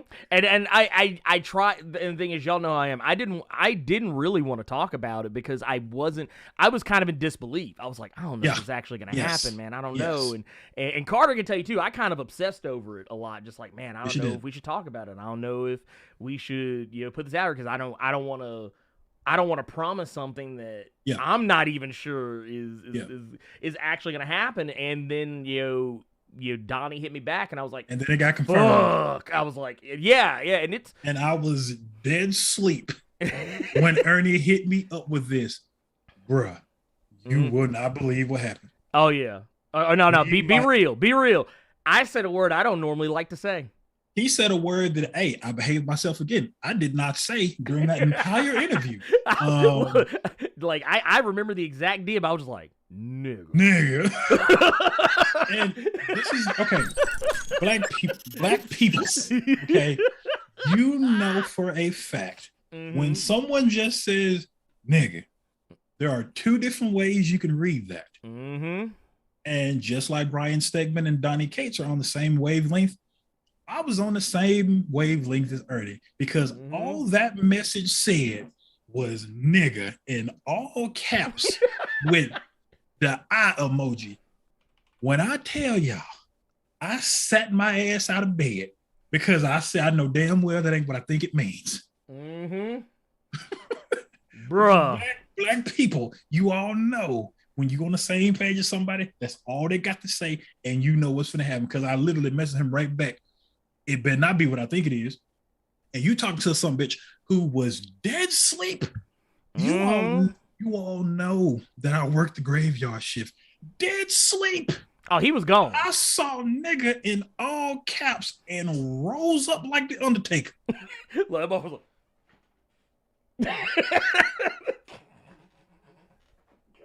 Man, it was awesome.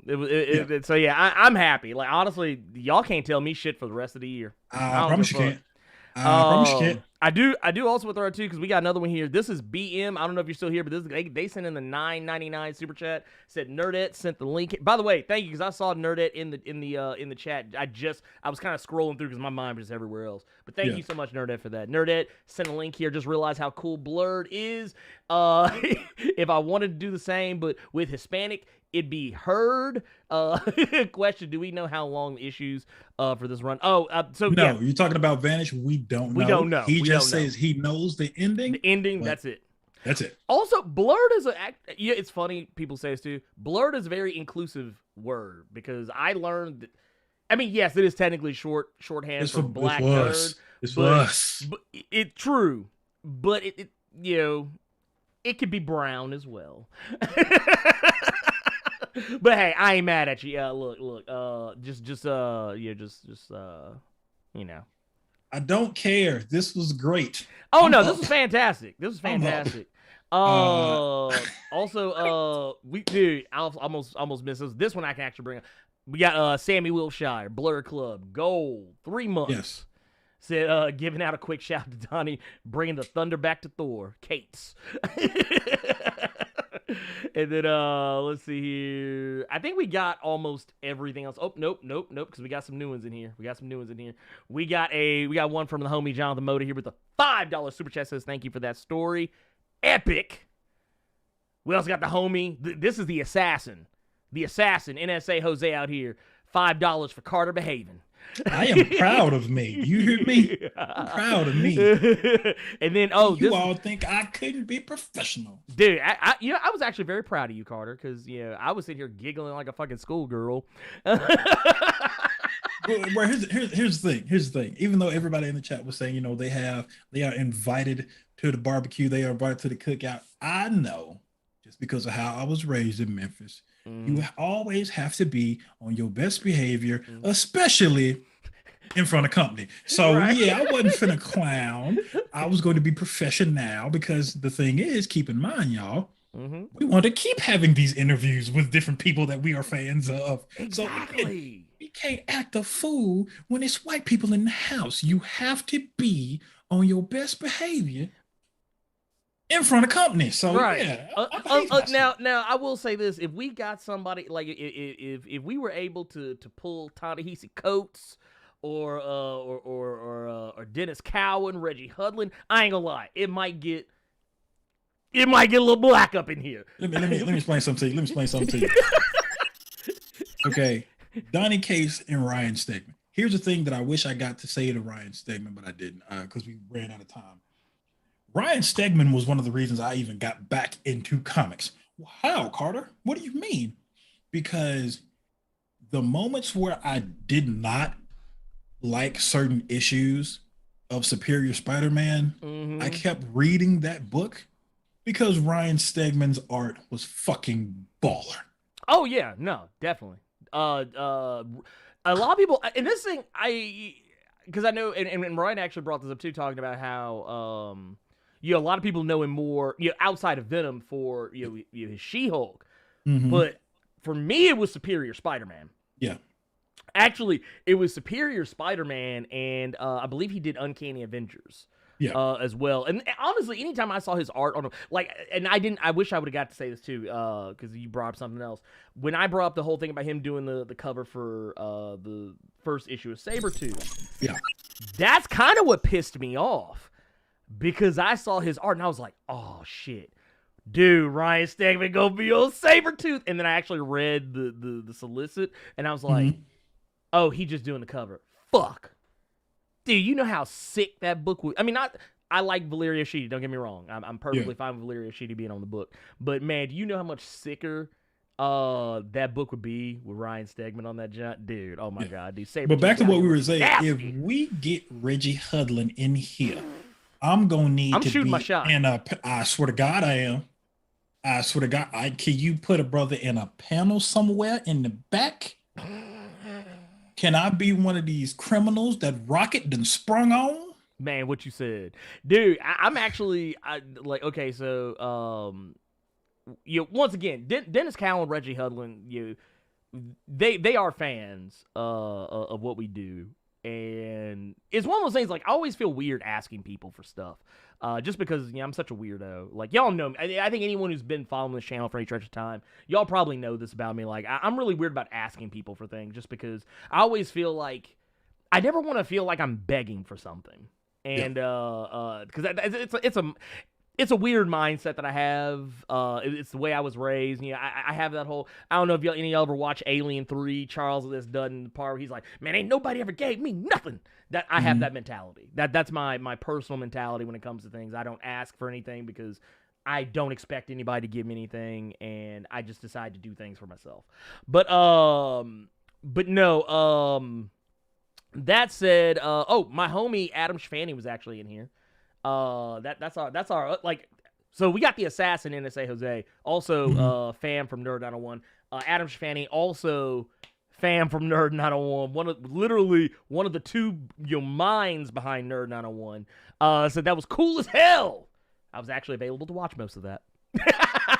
We are free. I actually wish I would have recorded we would have been streaming at the beginning, because there was some funny shit that was going on. What is that LinkedIn ass profile picture of Adams? I just saw it. What the fuck? Hey, look, hey. Yeah. I can't say shit because I used to have one too. Let's see. It was a Shaman05 Live with the $2 super chat, says Rogue drains you of everything in divorce. Literally. God damn, y'all. The Elite X1, y'all gonna end up with cameos in that Milestone Comics animated film. I swear to God. Boy. You all will think that I'm up for an Oscar the way I act a fool if I get a cameo. Dude, y'all remember what was it, the Jeffersons, like in the intro where George is up on the bed and he dancing? That's gonna be me. Y'all can hear the theme song too, because I will literally be saying, "Be so burdened." I'm going to quit my job for a 6-second cameo. Dude, getting bullied by one of Static Shock's villains. You understand me? Look, you gonna be one of the motherfuckers that Hot Streak be kicking around. But wait a minute. Wait, can I just be the dude that's like can I just be like the dude that's trying to expose everything? Can I just be that dude just for like 2 seconds? So y'all just making me, and you look, you can get with the Gucci Mane stomach and everything. Don't do that, because my burr print belly, it took a while for this to go away.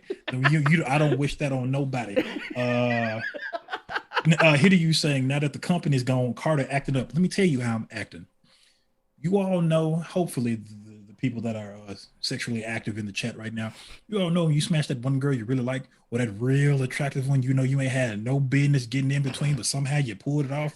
And when you walk her to the Uber, you go back in the house and you like, yeah, that's how like I feel right now. Got this motherfucker. That's how I feel right now. That is how I feel.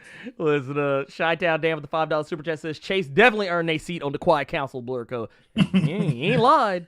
I can't wait till we cut these cameras off. I'm finna be, you'd have thought I called the Holy Ghost from TD Jakes. I'm finna act a fool. Look, I already I'm know. jumping around this whole goddamn room. I already know.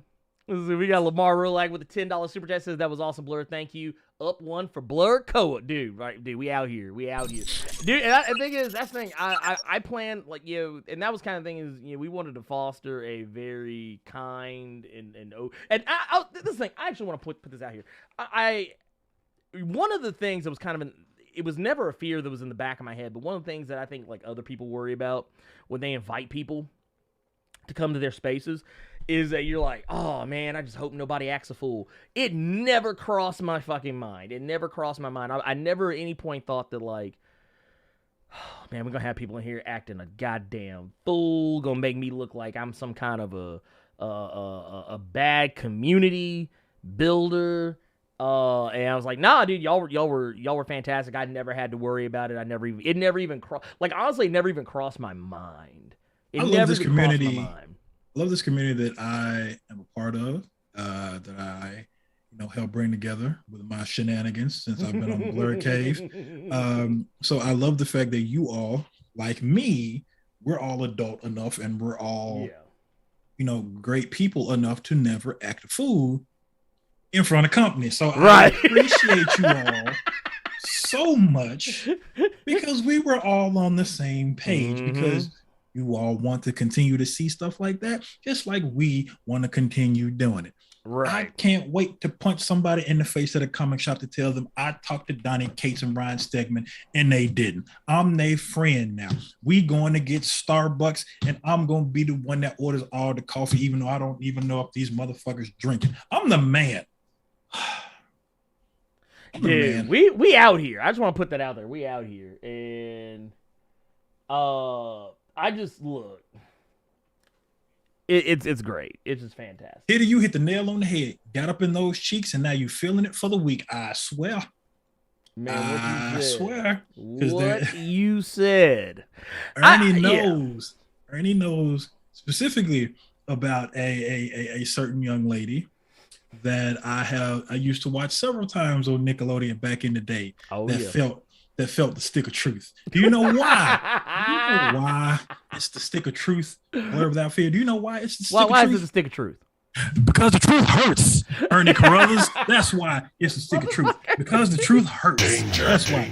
Oh my God, it was great. This was one of the greatest moments in Blerd Cave for me. By far. Oh yeah. For me. I know you've probably had several moments with several different people, but this was my day. I enjoyed this. Oh yeah, no, I enjoyed this. I ain't gonna lie, I'm like shit. I'm like shit. We kind of did everything. Shit. We got one more super chat here. Was a GoCon Shuri's baby father said if y'all interview the Tennis Williams sisters, y'all shoot your shot with the $5 super chat. I would be scared though, because if either one of them said yes, them thighs is so muscular. Look, what was that shit? You remember what was it? War the Snoo. You hear me, dude? Well, you remember Snoo? What was it? War of the Roses? With Michael Douglas got caught between them legs by Kathleen Turner. He was like, she damn near killed that motherfucker. look, that is for real death by Snoo.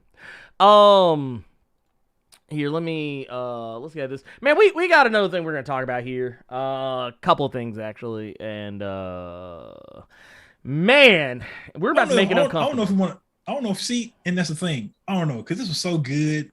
And neither of us watched this thing. Yeah. You know what? Man, I don't know. Let me look at something real quick. I want to, I tell you what. Yeah, here's what I do. I initially was going to say we could talk about some shit after this, but I ain't going to lie. It would be some low-down scoundrel shit, so I don't want to ruin my good mood. I want to ruin my good mood talking about it. Honest to God, if we just drop the mic right here, gone. Well, I tell you what. Here's what we're gonna do. We are gonna answer some questions. We're gonna answer some questions from the Discord, and we'll also answer some questions from the chat. Of course, like we normally do. And then that's gonna be it. That's gonna be it. I actually see some questions in here right now. I hope none of these were Donny Kate sensitive, because they're gone. I didn't even think to check the Discord for questions of that, because I didn't ask for them. But anyways, these and the first one is literally for Okay, we're gonna answer the second one though from Urban Prince of Strong. Oh wait, we missed one. We missed one. We got one from Rough Rider 86. Okay. Says, what if DC does Doomsday Clock as a movie? Considering Watchmen had a successful movie and show, can you see that Keaton voice? No. Voiceover being in the post-credit scene and the button happens. I would not want that to be a thing, because it would take 40 years to come out. Keaton will be gone. Yeah. He'll be gone. Funny enough, our friend, friend to the show, resident in Blerd Core, boy Poshib, he hit me up like a day or so ago, telling me that he just finished reading Doomsday Clock for the first time. And if it wasn't for Dr. Manhattan opening the barbershop on the entire Justice League, that story was pretty mid. Damn. Because he said that was all he needed to see, was just Dr. Manhattan whoop everybody. But everything after that was pretty meh. M-E capital.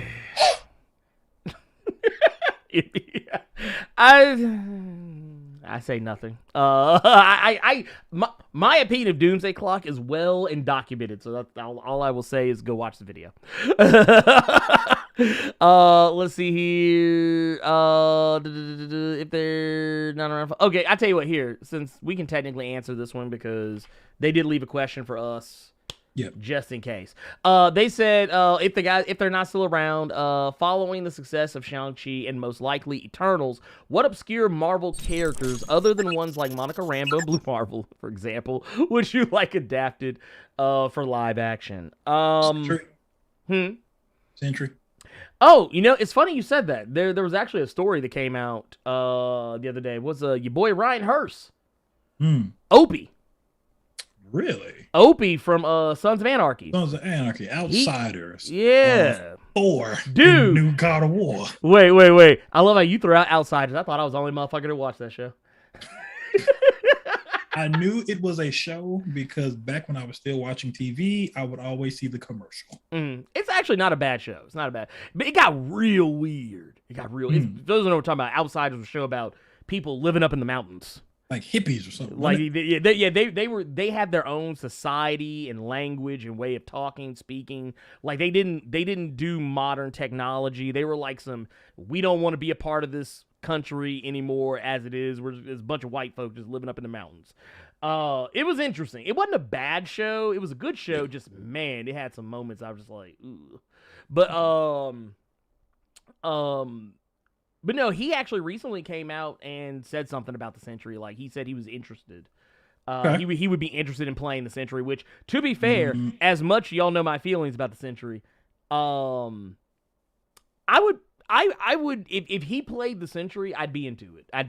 Like, just because he's a really good actor. He's really good at making you sympathize with him, but I also think he's really good at making you like be afraid of him. Because shit, he was. I know you may not know this because you don't watch Walking Dead. He was also Beta, crazy motherfucker on The Walking Dead. Okay, yeah, so he can't do dark, so it would be cool seeing him be the Void as well as the Sentry. And then hearing him, granted, we haven't seen really much of him in the new God of War Ragnarok, but we've heard his voice. And I'm not gonna lie, like I remember, and I think Carter, I may have told you this too when we first heard his voice. I think the first thing I said was, dude, I was like, damn, did they get Josh Brolin? Yeah. I said, this sounds like Thanos, god damn it. But no, it turned out it was Ryan Hurst, which I was like, even better. Also, speaking of, this has nothing to do with nothing, but because all of the stuff going on with Why the Last Man, the woman, I forget her name. God, you know what? I'm gonna look it up real quick. His sister? No, the woman who plays Agent 355. Oh, okay. I'm trying to get Ashley Romans. Yeah. She just recently said she would love to play in a Marvel movie. Frenzy. Okay. Someone literally, because she said she didn't know about the character at first, but she said because people always ask actors who they would play if they were in a Marvel movie or whatever, and she said a bunch of people were sending her pictures of Frenzy from Al Ewing's sword, and older pictures too. And I guess considering the fact that she kind of already looks the part, and she was like, yeah, she's like, I'd be totally down to play a character. So I always think it's funny when actors get the fan casting happens, because that's how Simu Liu got Shang-Chi. That's actually what made me think about it, because he literally he did what we did. He went, whew, and next thing you know, man, he heard and he shot it at the buzzer, and all of a sudden, all you heard was number net. We got one from Urban Prince Strong Style, says, Blerd and Carter, do you think that Thunderbolt Ross wanted to capture the Hulk not because he's a danger to the world, but because he used him to make his own super soldiers after he created the Abomination and he turned himself into the Red Hulk? So okay, I get it. Yeah, I feel like he was after him well before that, though. He was, but what he's referencing in particular, oh my God. And I've read that run. I was shocked that I liked it so much. Jeff Parker's Red Hulk run actually goes into detail about that. That makes okay. All right, I see where you're I think it was Jeff Parker, because he was one of the reasons I was reading Thunderbolts at the time. Okay. That was another good book. It was Jeff Parker and Declan Shelby. Yeah. On Thunderbolts. That was actually how I was introduced to Agent. What the fuck is his name? It's lost to me now. U.S. Agent. That's how I was introduced to U.S. Agent, because he was actually the warden of the raft during that Thunderbolts run, and he was missing a leg. And this is well before Cap. This is well before Hydra Cap and stuff like that. But I think it was Jeff Parker's Red Hulk run actually delves into that. Really good Hulk book if you all hadn't read it. It was really different. Well, here, check this out. We got one from Rough Rider. Says, other comic channels get Scott Snyder, but only Blur Koa gets Cates. Is it wrong that after his Black Panther run, I thought he was black too? Oh, I think I see why people are getting confused. I think y'all might be confusing him for Ta-Nehisi Coates. Those are two completely different people.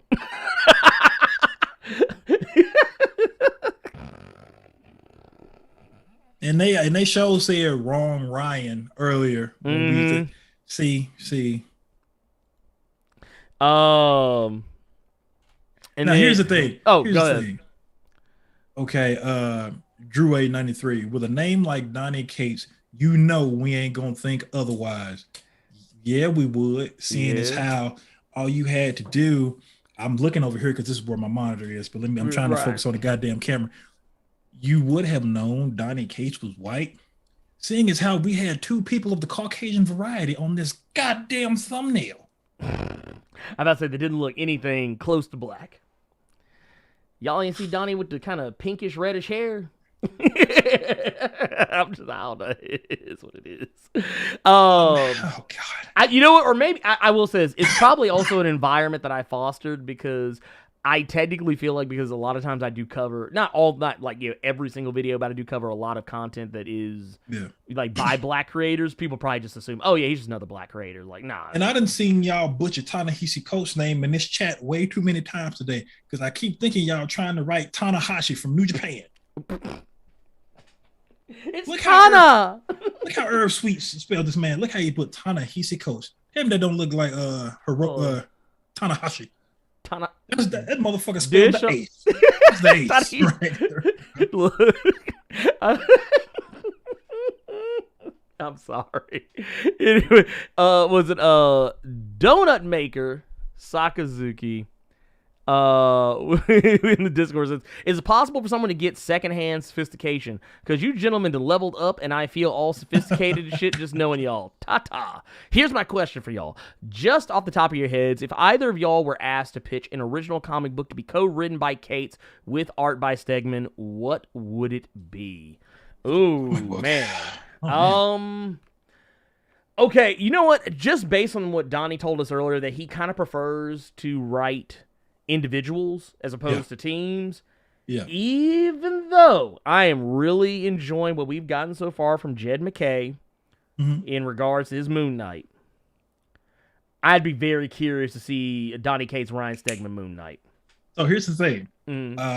For people, again, let me link that Substack in the chat for y'all. Please, by all means, go take y'all asses over there. I'm also going to link Ryan Stegman's YouTube channel with his art because it's fucking great. Please and thank you. One of the things that they have in their FAQ on KLC Press is talking about one of the questions is, when are you going to write Moon Knight? And Donny Cates simply answers, I don't know who Moon Knight is.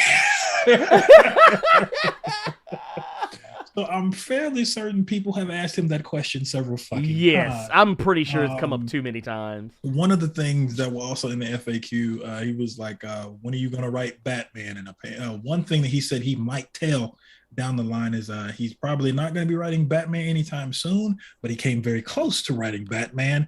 And maybe at some point, if you're on their Substack, he will tell you that story and some ideas he had when it came to Batman.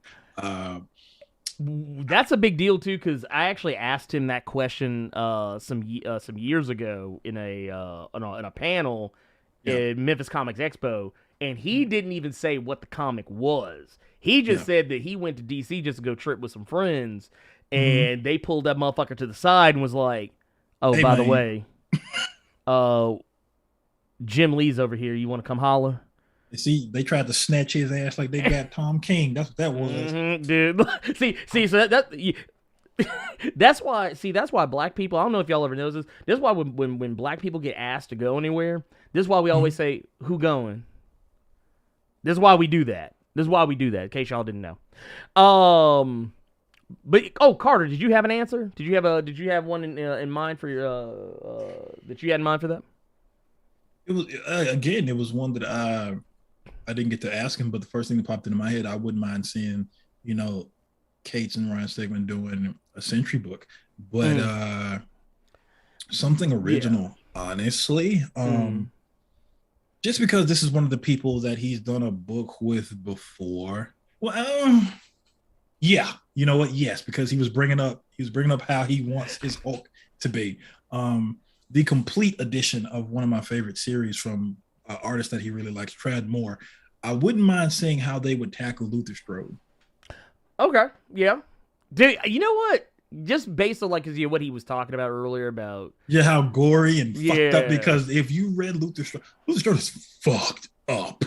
I think Donny would be too happy. Yeah, he would be like the way Here No just did it. I just imagine Donny Cates with the soldier in the Soldier Boy fit, being like, Moon Knight. Oh god.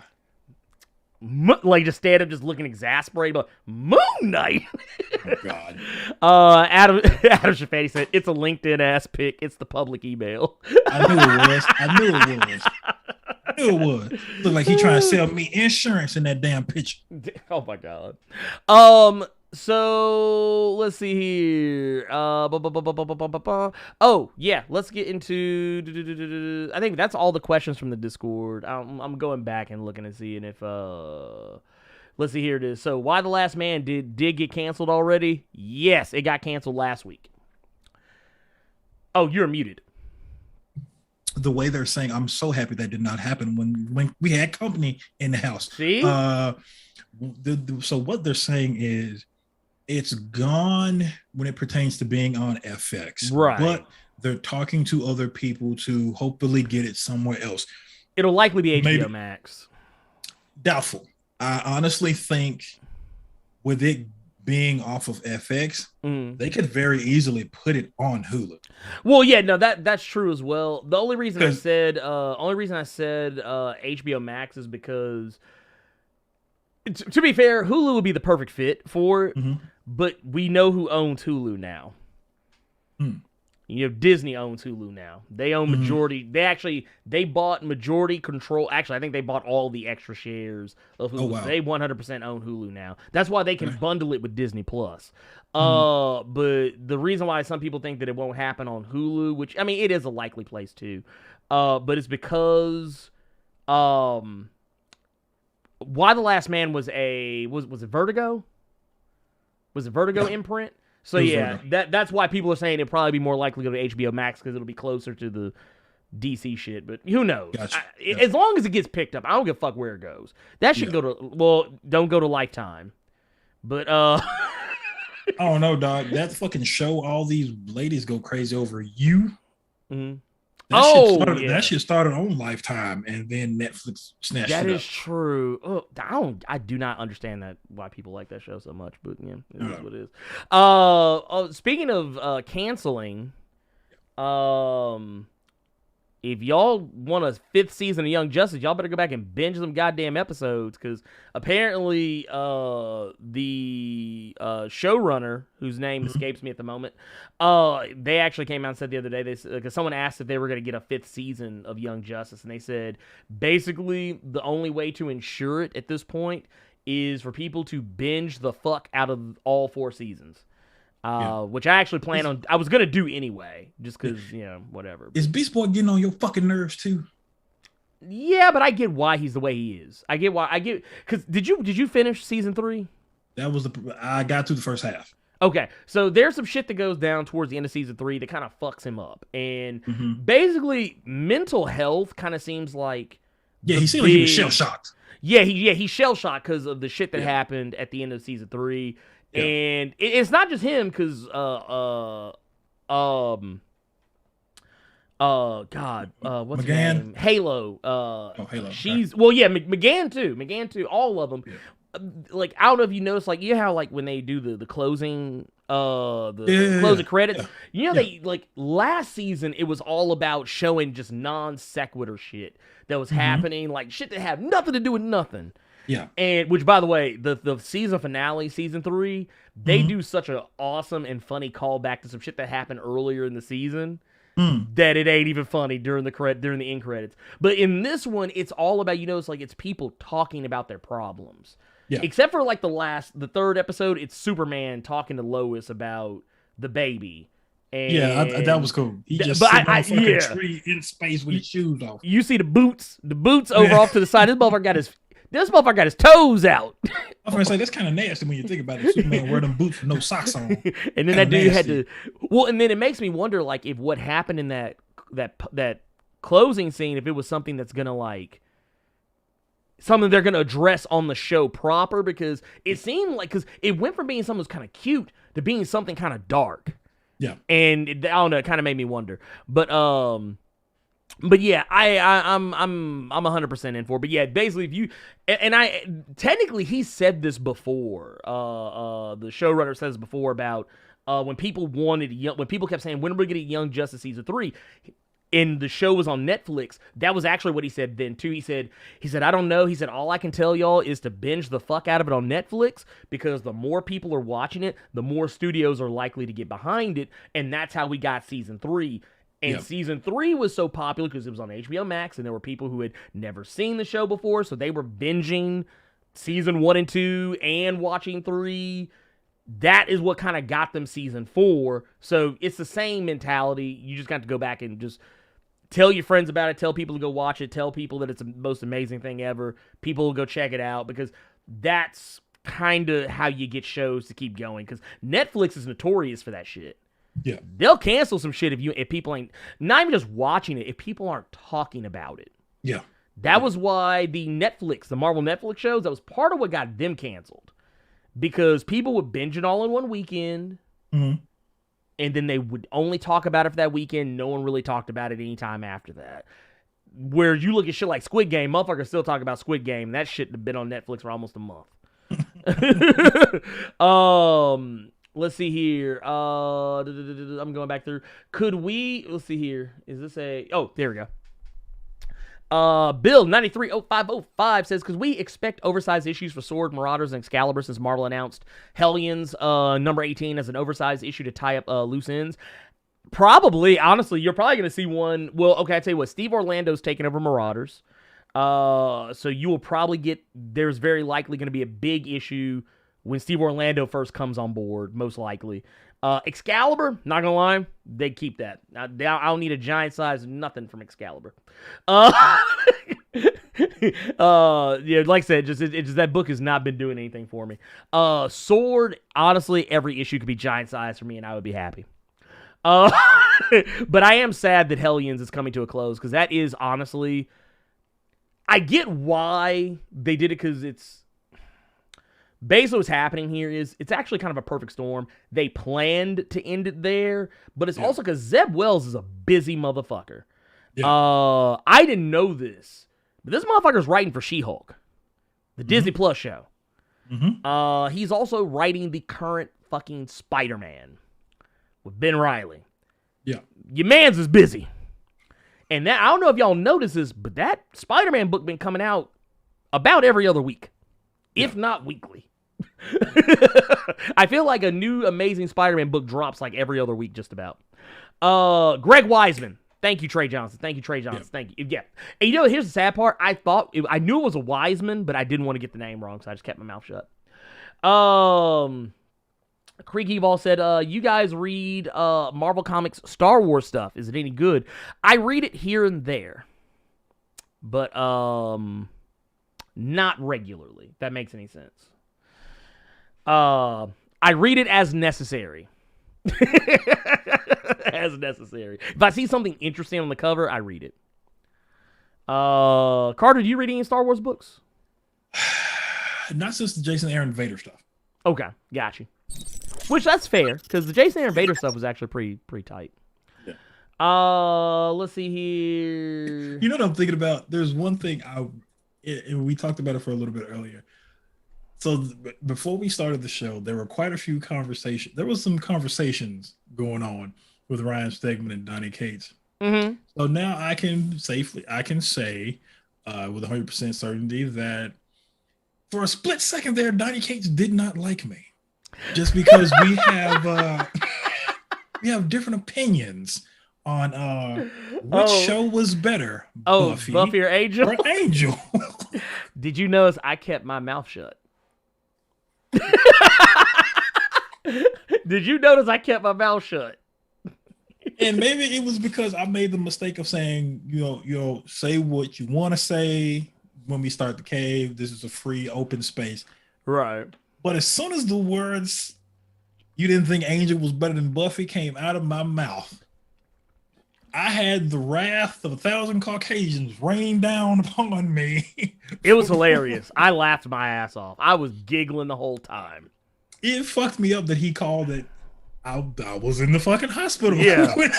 He's like, you were a captive audience. You were on that Dilaudid. They had you on Dilaudid, man. You weren't in your right mind. So yeah, I wish we had got that. I wish we would have. I wish I would have actually, because and it was even Ryan pointed. He said, y'all are just wasting gold right here, because because I had him come on about 15 minutes early because it was more so because I asked a certain question about a certain, and I didn't want that to be on the show. I just wanted that to be 4 motherfuckers that was in this Zoom call right then. But then we started going into other shit. So it was some shit that y'all missed. It's almost like a Polaroid picture. It's only between you and the person who took it. Right. Creve also asked us, so if y'all were to fan cast your favorite musicians as comic book characters, who would they be? I don't really have any. All of my favorite musicians are goobers. They're I mean, I'm being real. They're okay. I tell you what. There's only one person that I can think of, off the top of my head. Bjorn. His name's Bjorn Strid, I think. The guy who's the lead singer for Soilwork. Yeah. Mine is easy. The greatest band on the planet right now, fucking Nickelback. I would love for them to be X Factor. Wow. Well, that said, Bjorn Strid is his name. Here, I'm going to pull this up because I kind of want y'all to see what I'm talking about here. I'm going to bring up an image of this guy because this guy's like, dude is like the biggest, whitest white man that ever whited white ever in life. He's just a big ass fucking like cornbread eating white dude from, I think he's from like Norway or Sweden or some shit. And he's from one of my favorite melodic death metal bands. Dude has the voice of an angel and yet the growl of Satan himself.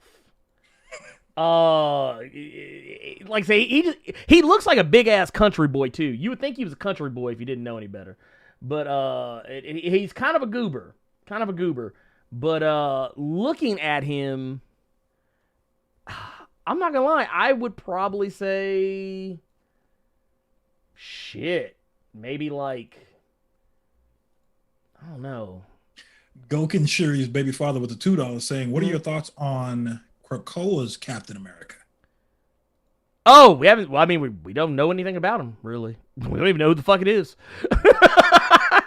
I mean, it's not Cyclops. Sammy Wiltshire saying Busta Rhymes as Bishop. No regrets. Oh, no. Here, I'm going to pull this image up just because I just want to... Here, let me see if it'll actually show up right. Yep, here it is. Okay, here. This is the motherfucker I'm talking about. This motherfucker on the Getty Images. This motherfucker right here, the whitest of Swedes ever in life, might be whitest of Swedes. But no, like this dude, I'm not gonna lie, I would probably just make that motherfucker like some random. You know what he could be? He could be Scourge. There you go. We recast Carl Urban, make him Scourge. He actually looks more like Scourge than Carl Urban does. That's what we. There you go. I hate not answering a question. But no, I don't know what to think about Captain Krakoa because, I mean, for one, we don't know who he is. The costume looks kind of dumb. But I get why it looks the way it looks. Carter, have you seen Captain Krakoa? I have not. I'm actually about to Google it. Here, I'm pulling the motherfucker up right now. The Mutant Captain America. Here you go. We replacing. What the hell is that? Yeah, this is the motherfucker right here. It's this motherfucker. Boy said Bootsy Collins as Hypno Hustler. Oh my god, get me out of here. But yeah, like I said, the costume looks kind of silly. I don't really know anything about what this is. Basically, because it's supposed to be someone whose identity is kept secret from the rest of the world. That was kind of the whole premise behind it, and we know it's not Cyclops, so clearly, yeah. Why he got Big Mama shower cap on? Wait, he looked like he got rollers in his hair, man. I mean, just being honest. I mean, I'm just throwing it out there. But no, is that I could have always, I could have gone my whole life without seeing this man. Wait, boy said, that boy said, is it Carrot Top? Boy, said, could Captain Krakoa be Krakoa remade from the ground up as a mutant human being? I mean, that could be possible. I don't know. There's some weird shit going on with Krakoa. I don't really know how I feel about it. Like, because we found out that, Wolverine, in the Wolverine book, Solem has basically been putting Krakoa in the coquina clutch. That man, Solem been blowing Krakoa's back out, and now Krakoa is just doing anything Solem wants. Look, I'm just saying. But let's see. Warren Register said Netflix learned from sci-fi. They did. Dude, Netflix is quick to cancel some shit. How long you think this Chucky show is gonna last? Well, they said that it's only 8 episodes. So I mean, if it gets canceled, I think it tells a complete story. So okay. But I like it. I like the Chucky show. It actually makes me laugh. Which is what Child's Play has always done for me. It's always made me laugh. I've never been like, I think when I was like really little, I used to be scared of Chucky. Like, you know, like I was like when I say little, I'm talking like, 6 or 7 years old or something like that. Because I used to have a My Buddy doll, and I don't know if y'all know what those are, but like they were basically like Chucky dolls. They just didn't talk. But once I got a little bit older, like around 10 or 11, I thought Chucky was more funny than anything else. I thought he was cool. I was like, oh, that's cute and cool and funny. But I did love the fact that the show has lots of nods, more to Child's Play 2 than anything else. But it also has nods. It actually recognizes the other Chucky movies.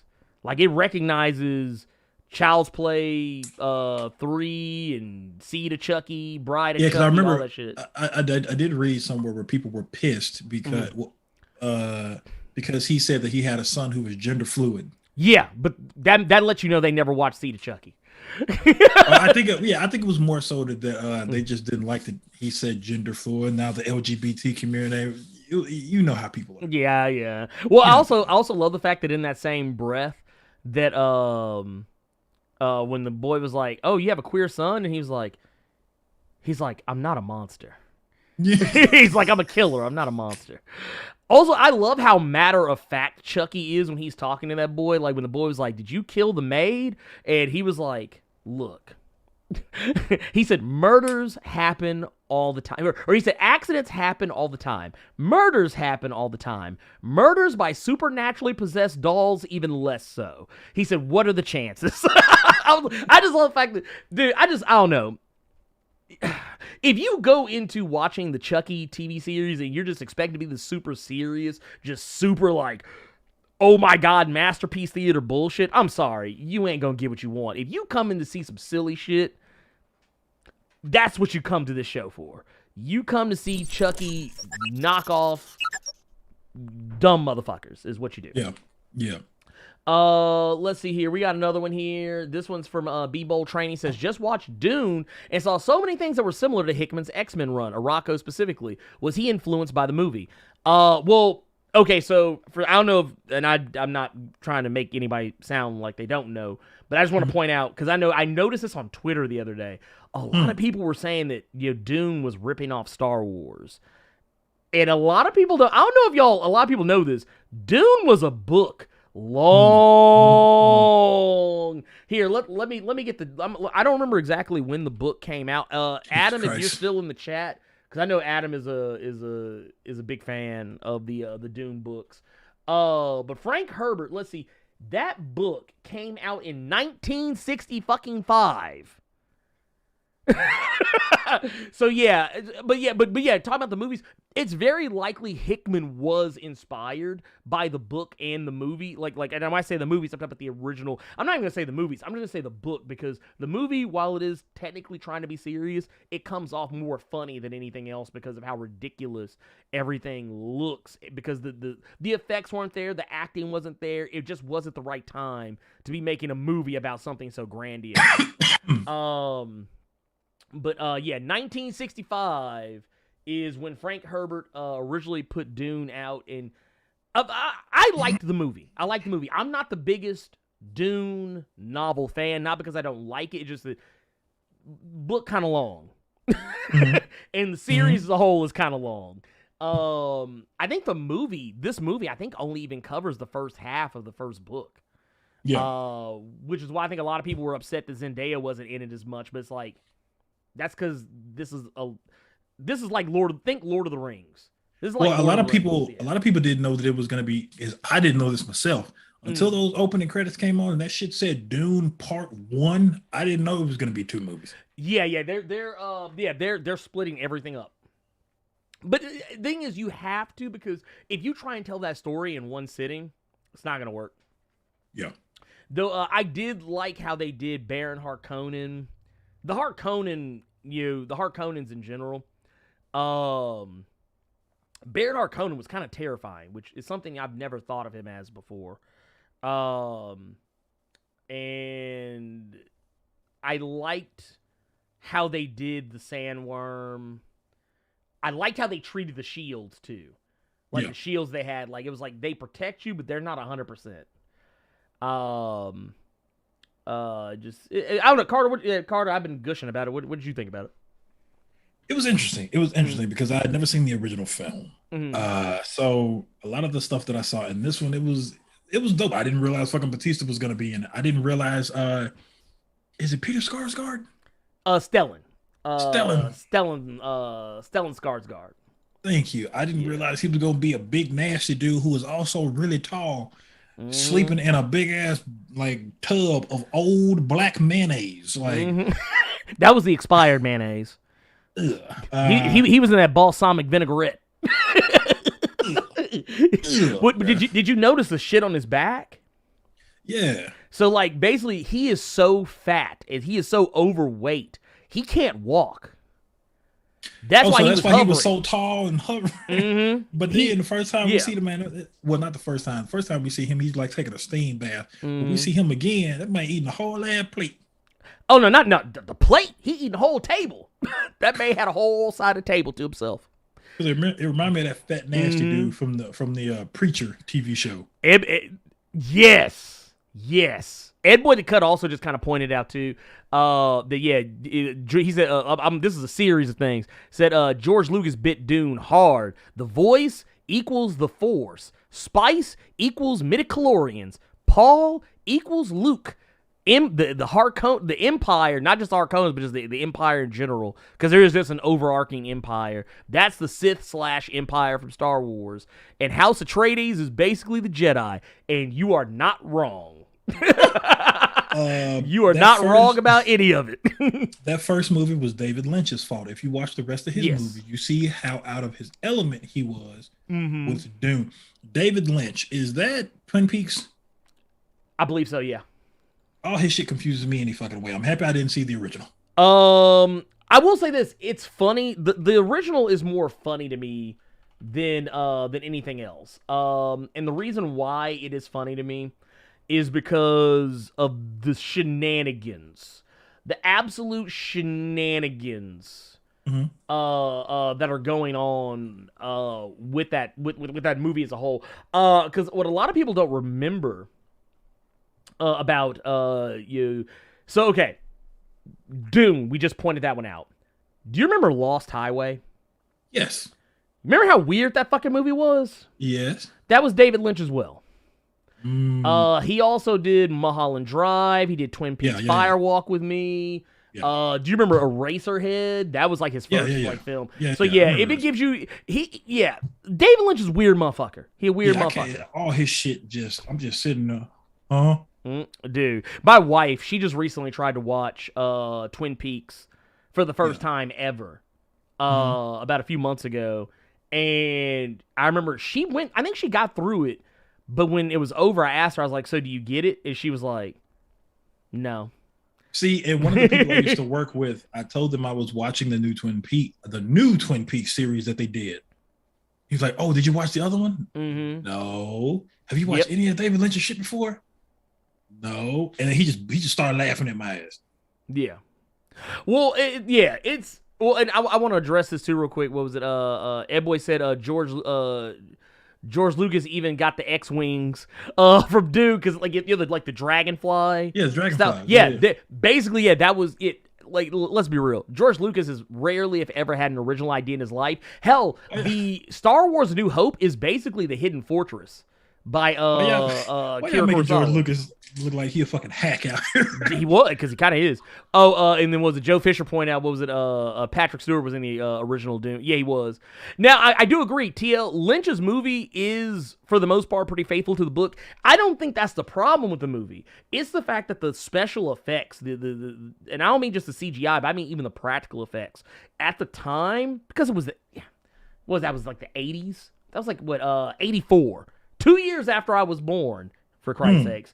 But that movie did not have the technology available to make that movie possible, to make it be what it could have been. And that's why I think that it's kind of like I was talking to a friend of mine about this the other day. We were talking about this with Dune.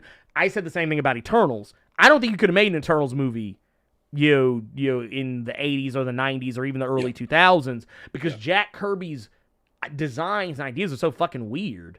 Yeah. And they're so out there. I don't know if y'all remember what Wakanda used to look like when Jack Kirby drew it. It was like a fucking metal jungle. Vibranium was everywhere. Like the trees were vibranium, goddammit. But yeah. Yeah. Blerd Irate said Eraserhead was way the fuck out there. You ain't lied. Yeah, Sting was also in the original Dune. Actually, I kind of want to go back and rewatch the original Dune. I haven't seen it in quite some time. I just remember that the main takeaway for me was fear's the mind killer from the original one. That's just what I took away from it. What Bill said, it makes me to realize no respect on Teen Year Pass writers is that no black writer or any writer of color has written Excalibur before. Still, I love the series and good old Opal Luna Saturnine. I do like Saturnine. I would love to see a black writer on Excalibur just to get a different perspective. I think maybe you would get a different team. What's that update, Mr. Milestone Initiative? Oh, I'm working on it, man. I'm working on it. Look, first I'm trying to get these motherfuckers on the show. I'm trying to get these motherfuckers on the show first. If y'all ask if you want to put me to the front of the line, I ain't gonna be mad at it. Look at him. Look, I mean, I'm just saying. Did she watch the Firewalk Me? I can't talk. Did she watch Firewalk with me? It's the follow up. I didn't even know that. I didn't even know that. Yeah, it's because you had Twin Peaks in 1990, and then in 92 they had the movie Twin Peaks Firewalk with me, and then you go to the Return, which is like the 2017 jaunt, I think was when that came out. I think so. Because I was still in Arkansas. I was still in Jonesboro. Yeah. But yeah, it's crazy though. It's crazy to think about. But yeah, I don't know. That said, I guess what I'm really trying to say is that I enjoyed Dune for what it was. I will say this though, that movie is long. Now we say this, we love Marvel movies, which we've come to discover are all kind of long too. I think Eternals is supposed to be like about the same length as Dune. I believe I'm a double check myself on that, but I believe Eternals is said to be 2 hours and 37 minutes. Dune, I want to point out, is 2 minutes shorter. But here's the difference. I felt those minutes with Dune. Not because I was like watching the clock or anything, but like ever so often I would be like, man, this movie feels like, I feel like it just ended. Oh no, it's still going. Oh shit, it's still an hour left in this bitch. And matter of fact, when the movie, okay, here's one criticism I have of the movie. When the movie ended, I was confused. Because it didn't feel like a good ending point. But I get why they ended it there. Like, you know what I'm talking about, right? Like the... Yeah. See, and I was completely different. When I first started the movie, I said, oh my God, I got to sit here for 2.5. Mm-hmm. That didn't feel like 2.5 to me at all. It felt like it was moving. I mean, here's the thing. It's not so much that I felt like it was taking too long. It was just like, I felt like when there was a point where you get, and you know what, fuck it, I'm just gonna say it's not a spoiler. There's a point where like shit hits the fan. Yeah. And there's a huge battle scene going on. If the movie would have ended there, or maybe shortly after that, I would have been like, okay. But it kept going. Yeah. And there's like some real trippy like dream sequences, some flash forwards, there's some weird like there's some other stuff we're learning about what's going on with like, the Harkonnen and all this other stuff. And then like you get to the end and the movie ends with a fight scene. There's a fight scene at the end, but I felt like it was very, I don't want to say anticlimactic fight scene. It just felt like a fight scene that you would have seen in any other movie. It would have been in the middle of the movie. Like it wouldn't have been like something you went out on. Is kind of more what I felt about it. And I don't want to say what happens in that fight or the outcome, whatever, but just when they ended it there, I was kind of like, I don't know. I feel like this isn't where I would have ended it. I would have ended it somewhere else. But honestly, I don't know if that would have worked either. So I don't know. You know what? I will say this. And this may be my own fault. I did watch this movie at like 3 o'clock in the morning. Now, granted, I'm usually wide the fuck awake at 3 o'clock in the morning. but yeah, like I said, I didn't hate it though. I enjoyed it. But I feel like I don't know. I'm curious to see what other people's reactions to it are, because I don't know how well it's good. I wonder how this movie would have done if COVID weren't a thing. Like if people had to go to the theater. That's what I wonder. That's the real question. But we'll never know because that didn't happen.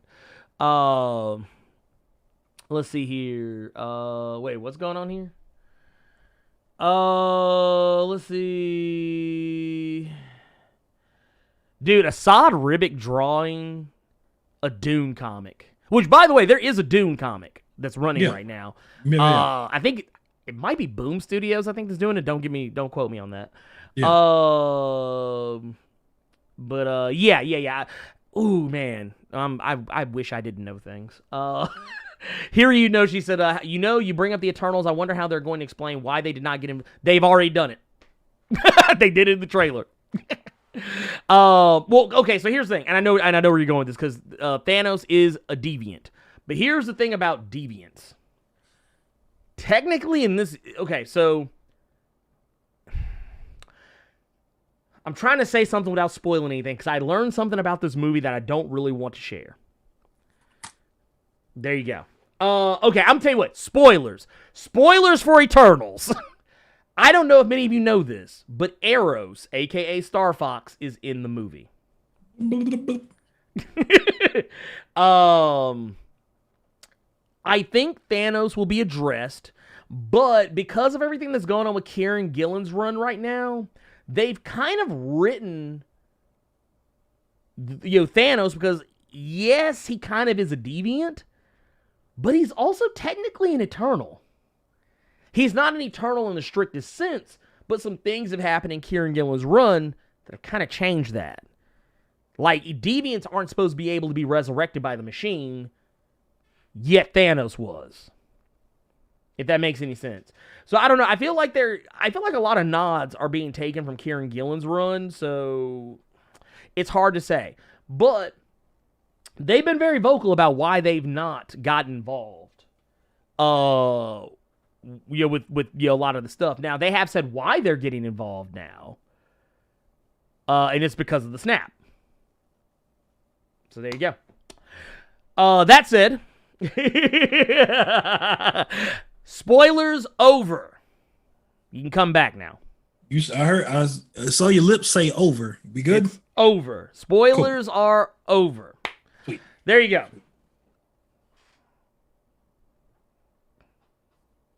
I'm giving you thumbs up. Y'all can come back now. But yeah, so I will say this is not part of the spoiler. I only know what I know because I was doing research for these videos I'm doing for the Eternals, and I was looking at the IMDb page, and that's how I found out. But that said, I think we've done our due diligence. I think we've done enough. I know we didn't get everything, but I tried to get as much as I could. I hope everybody enjoyed the show today. And you know what else we did, Carter? Guess what we just did? It's not 3 hours. 2.5 hour show. Yeah. Look at that. One thing. Yes. Just to make sure that you do it, I'm saying it while we're live. This will be on Spotify. Yes. Mm-hmm. Yes, it will. I'm actually as soon as we go offline, I'm gonna wait for the VOD to get uploaded. I should have actually recorded it. That would have made it way easier. But I'm gonna get the VOD. I'm gonna rip the sound and I'm gonna put it up as a podcast and do what you do with that. I'm gonna try and do that with more of the Blerd caves. It's just that sometimes the Blerd caves are so disjointed and we're just doing shit that it almost becomes visual podcasting. I know that's one of my pet peeves is doing visual podcasting, doing shit that like you're listening to but you can't see because and seeing it would actually make more sense. But yeah, it is what it is. I tell you what, you know what we should we could probably do maybe we'll do Super Crooks. Maybe we'll do that as like a separate just video or whatever. We'll do a little trailer reaction, whatever. But we'll do that like as a pre-recorded thing and maybe put that up whenever. And I also do want to say too, if you are in the Discord, me and Carter actually talked about this the other day. I know that in the past I've always said that I wanted to do watch parties and stuff like that. I'm gonna tell you the reason why I don't do them, and it's because a lot of the time when I'm at my computer, I'm working. And that means I'm editing video, and if I'm sharing my screen, that means you're listening to everything that I'm doing. Yeah. And I would love to just put a movie on, and y'all only be able to hear the movie and not hear me editing video and hear me like talking and shit and all this other bullshit. So that's the reason why I don't do it very often. But Carter has elected to jump in from time to time. Yep. And I'll do it too when I'm not busy. Like if I have some free time, I'll actually do it myself as well. And if you look out for messages, we'll probably be like, hey, we're going to be in so-and-so. We're going to be in the TV room. Yeah. Come holler. If you get in the TV room and you realize you can't talk, there's a reason for that. I'm actually going to be doing it Tuesday, just so you all know. I'm going to be in there playing the entire season of Jindy Tartakovsky's Primal. Animated series from Jindy Tartakovsky that's really, really dope. It's about a caveman and his T-Rex. There's no dialogue in this show whatsoever. It's a silent show. Well, not silent, but it's not silent, but characters go. Yeah. The art and the animation and stuff. It's a very good show. It's a very, very good show. I'm going to be doing that in there on Tuesday. And the reason I say Tuesday is because Darkest Dungeon 2 comes out in early access on Tuesday, and I'm going to be playing that. I'm probably going to do it on my YouTube channel, which is the same name as my name. Carter Presents. Fucking Blerd.radio presents. You bitch ass. Okay? Present. Carter Presents. Okay? I'm probably going to be streaming Darkest Dungeon 2 on my YouTube channel. If it's not on my YouTube channel, it'll probably be on Twitch for whatever fucking reason. But that's gonna. I was gonna say too, real quick. And I don't know if we want to make this a thing. I don't know how you feel about this, but you're usually off on Tuesdays. Yep. And I'm usually busy as fuck on Wednesdays, which is also like the only other day you're usually like available. Yep. How do you feel about doing some shit on Tuesdays? Like maybe like stream some shit on Tuesdays, fucking around. Bet. Okay. We'll figure it out. I'm not putting it in stone or anything. I'm just saying it's more likely than not, but don't come looking for it until we say something. Yeah. But yeah, that's all I got. Well, then you know what I say? I say we get the fuck out of here. All right, everybody. Thank you guys so much. For being here, for the super chats, for the love, for the energy.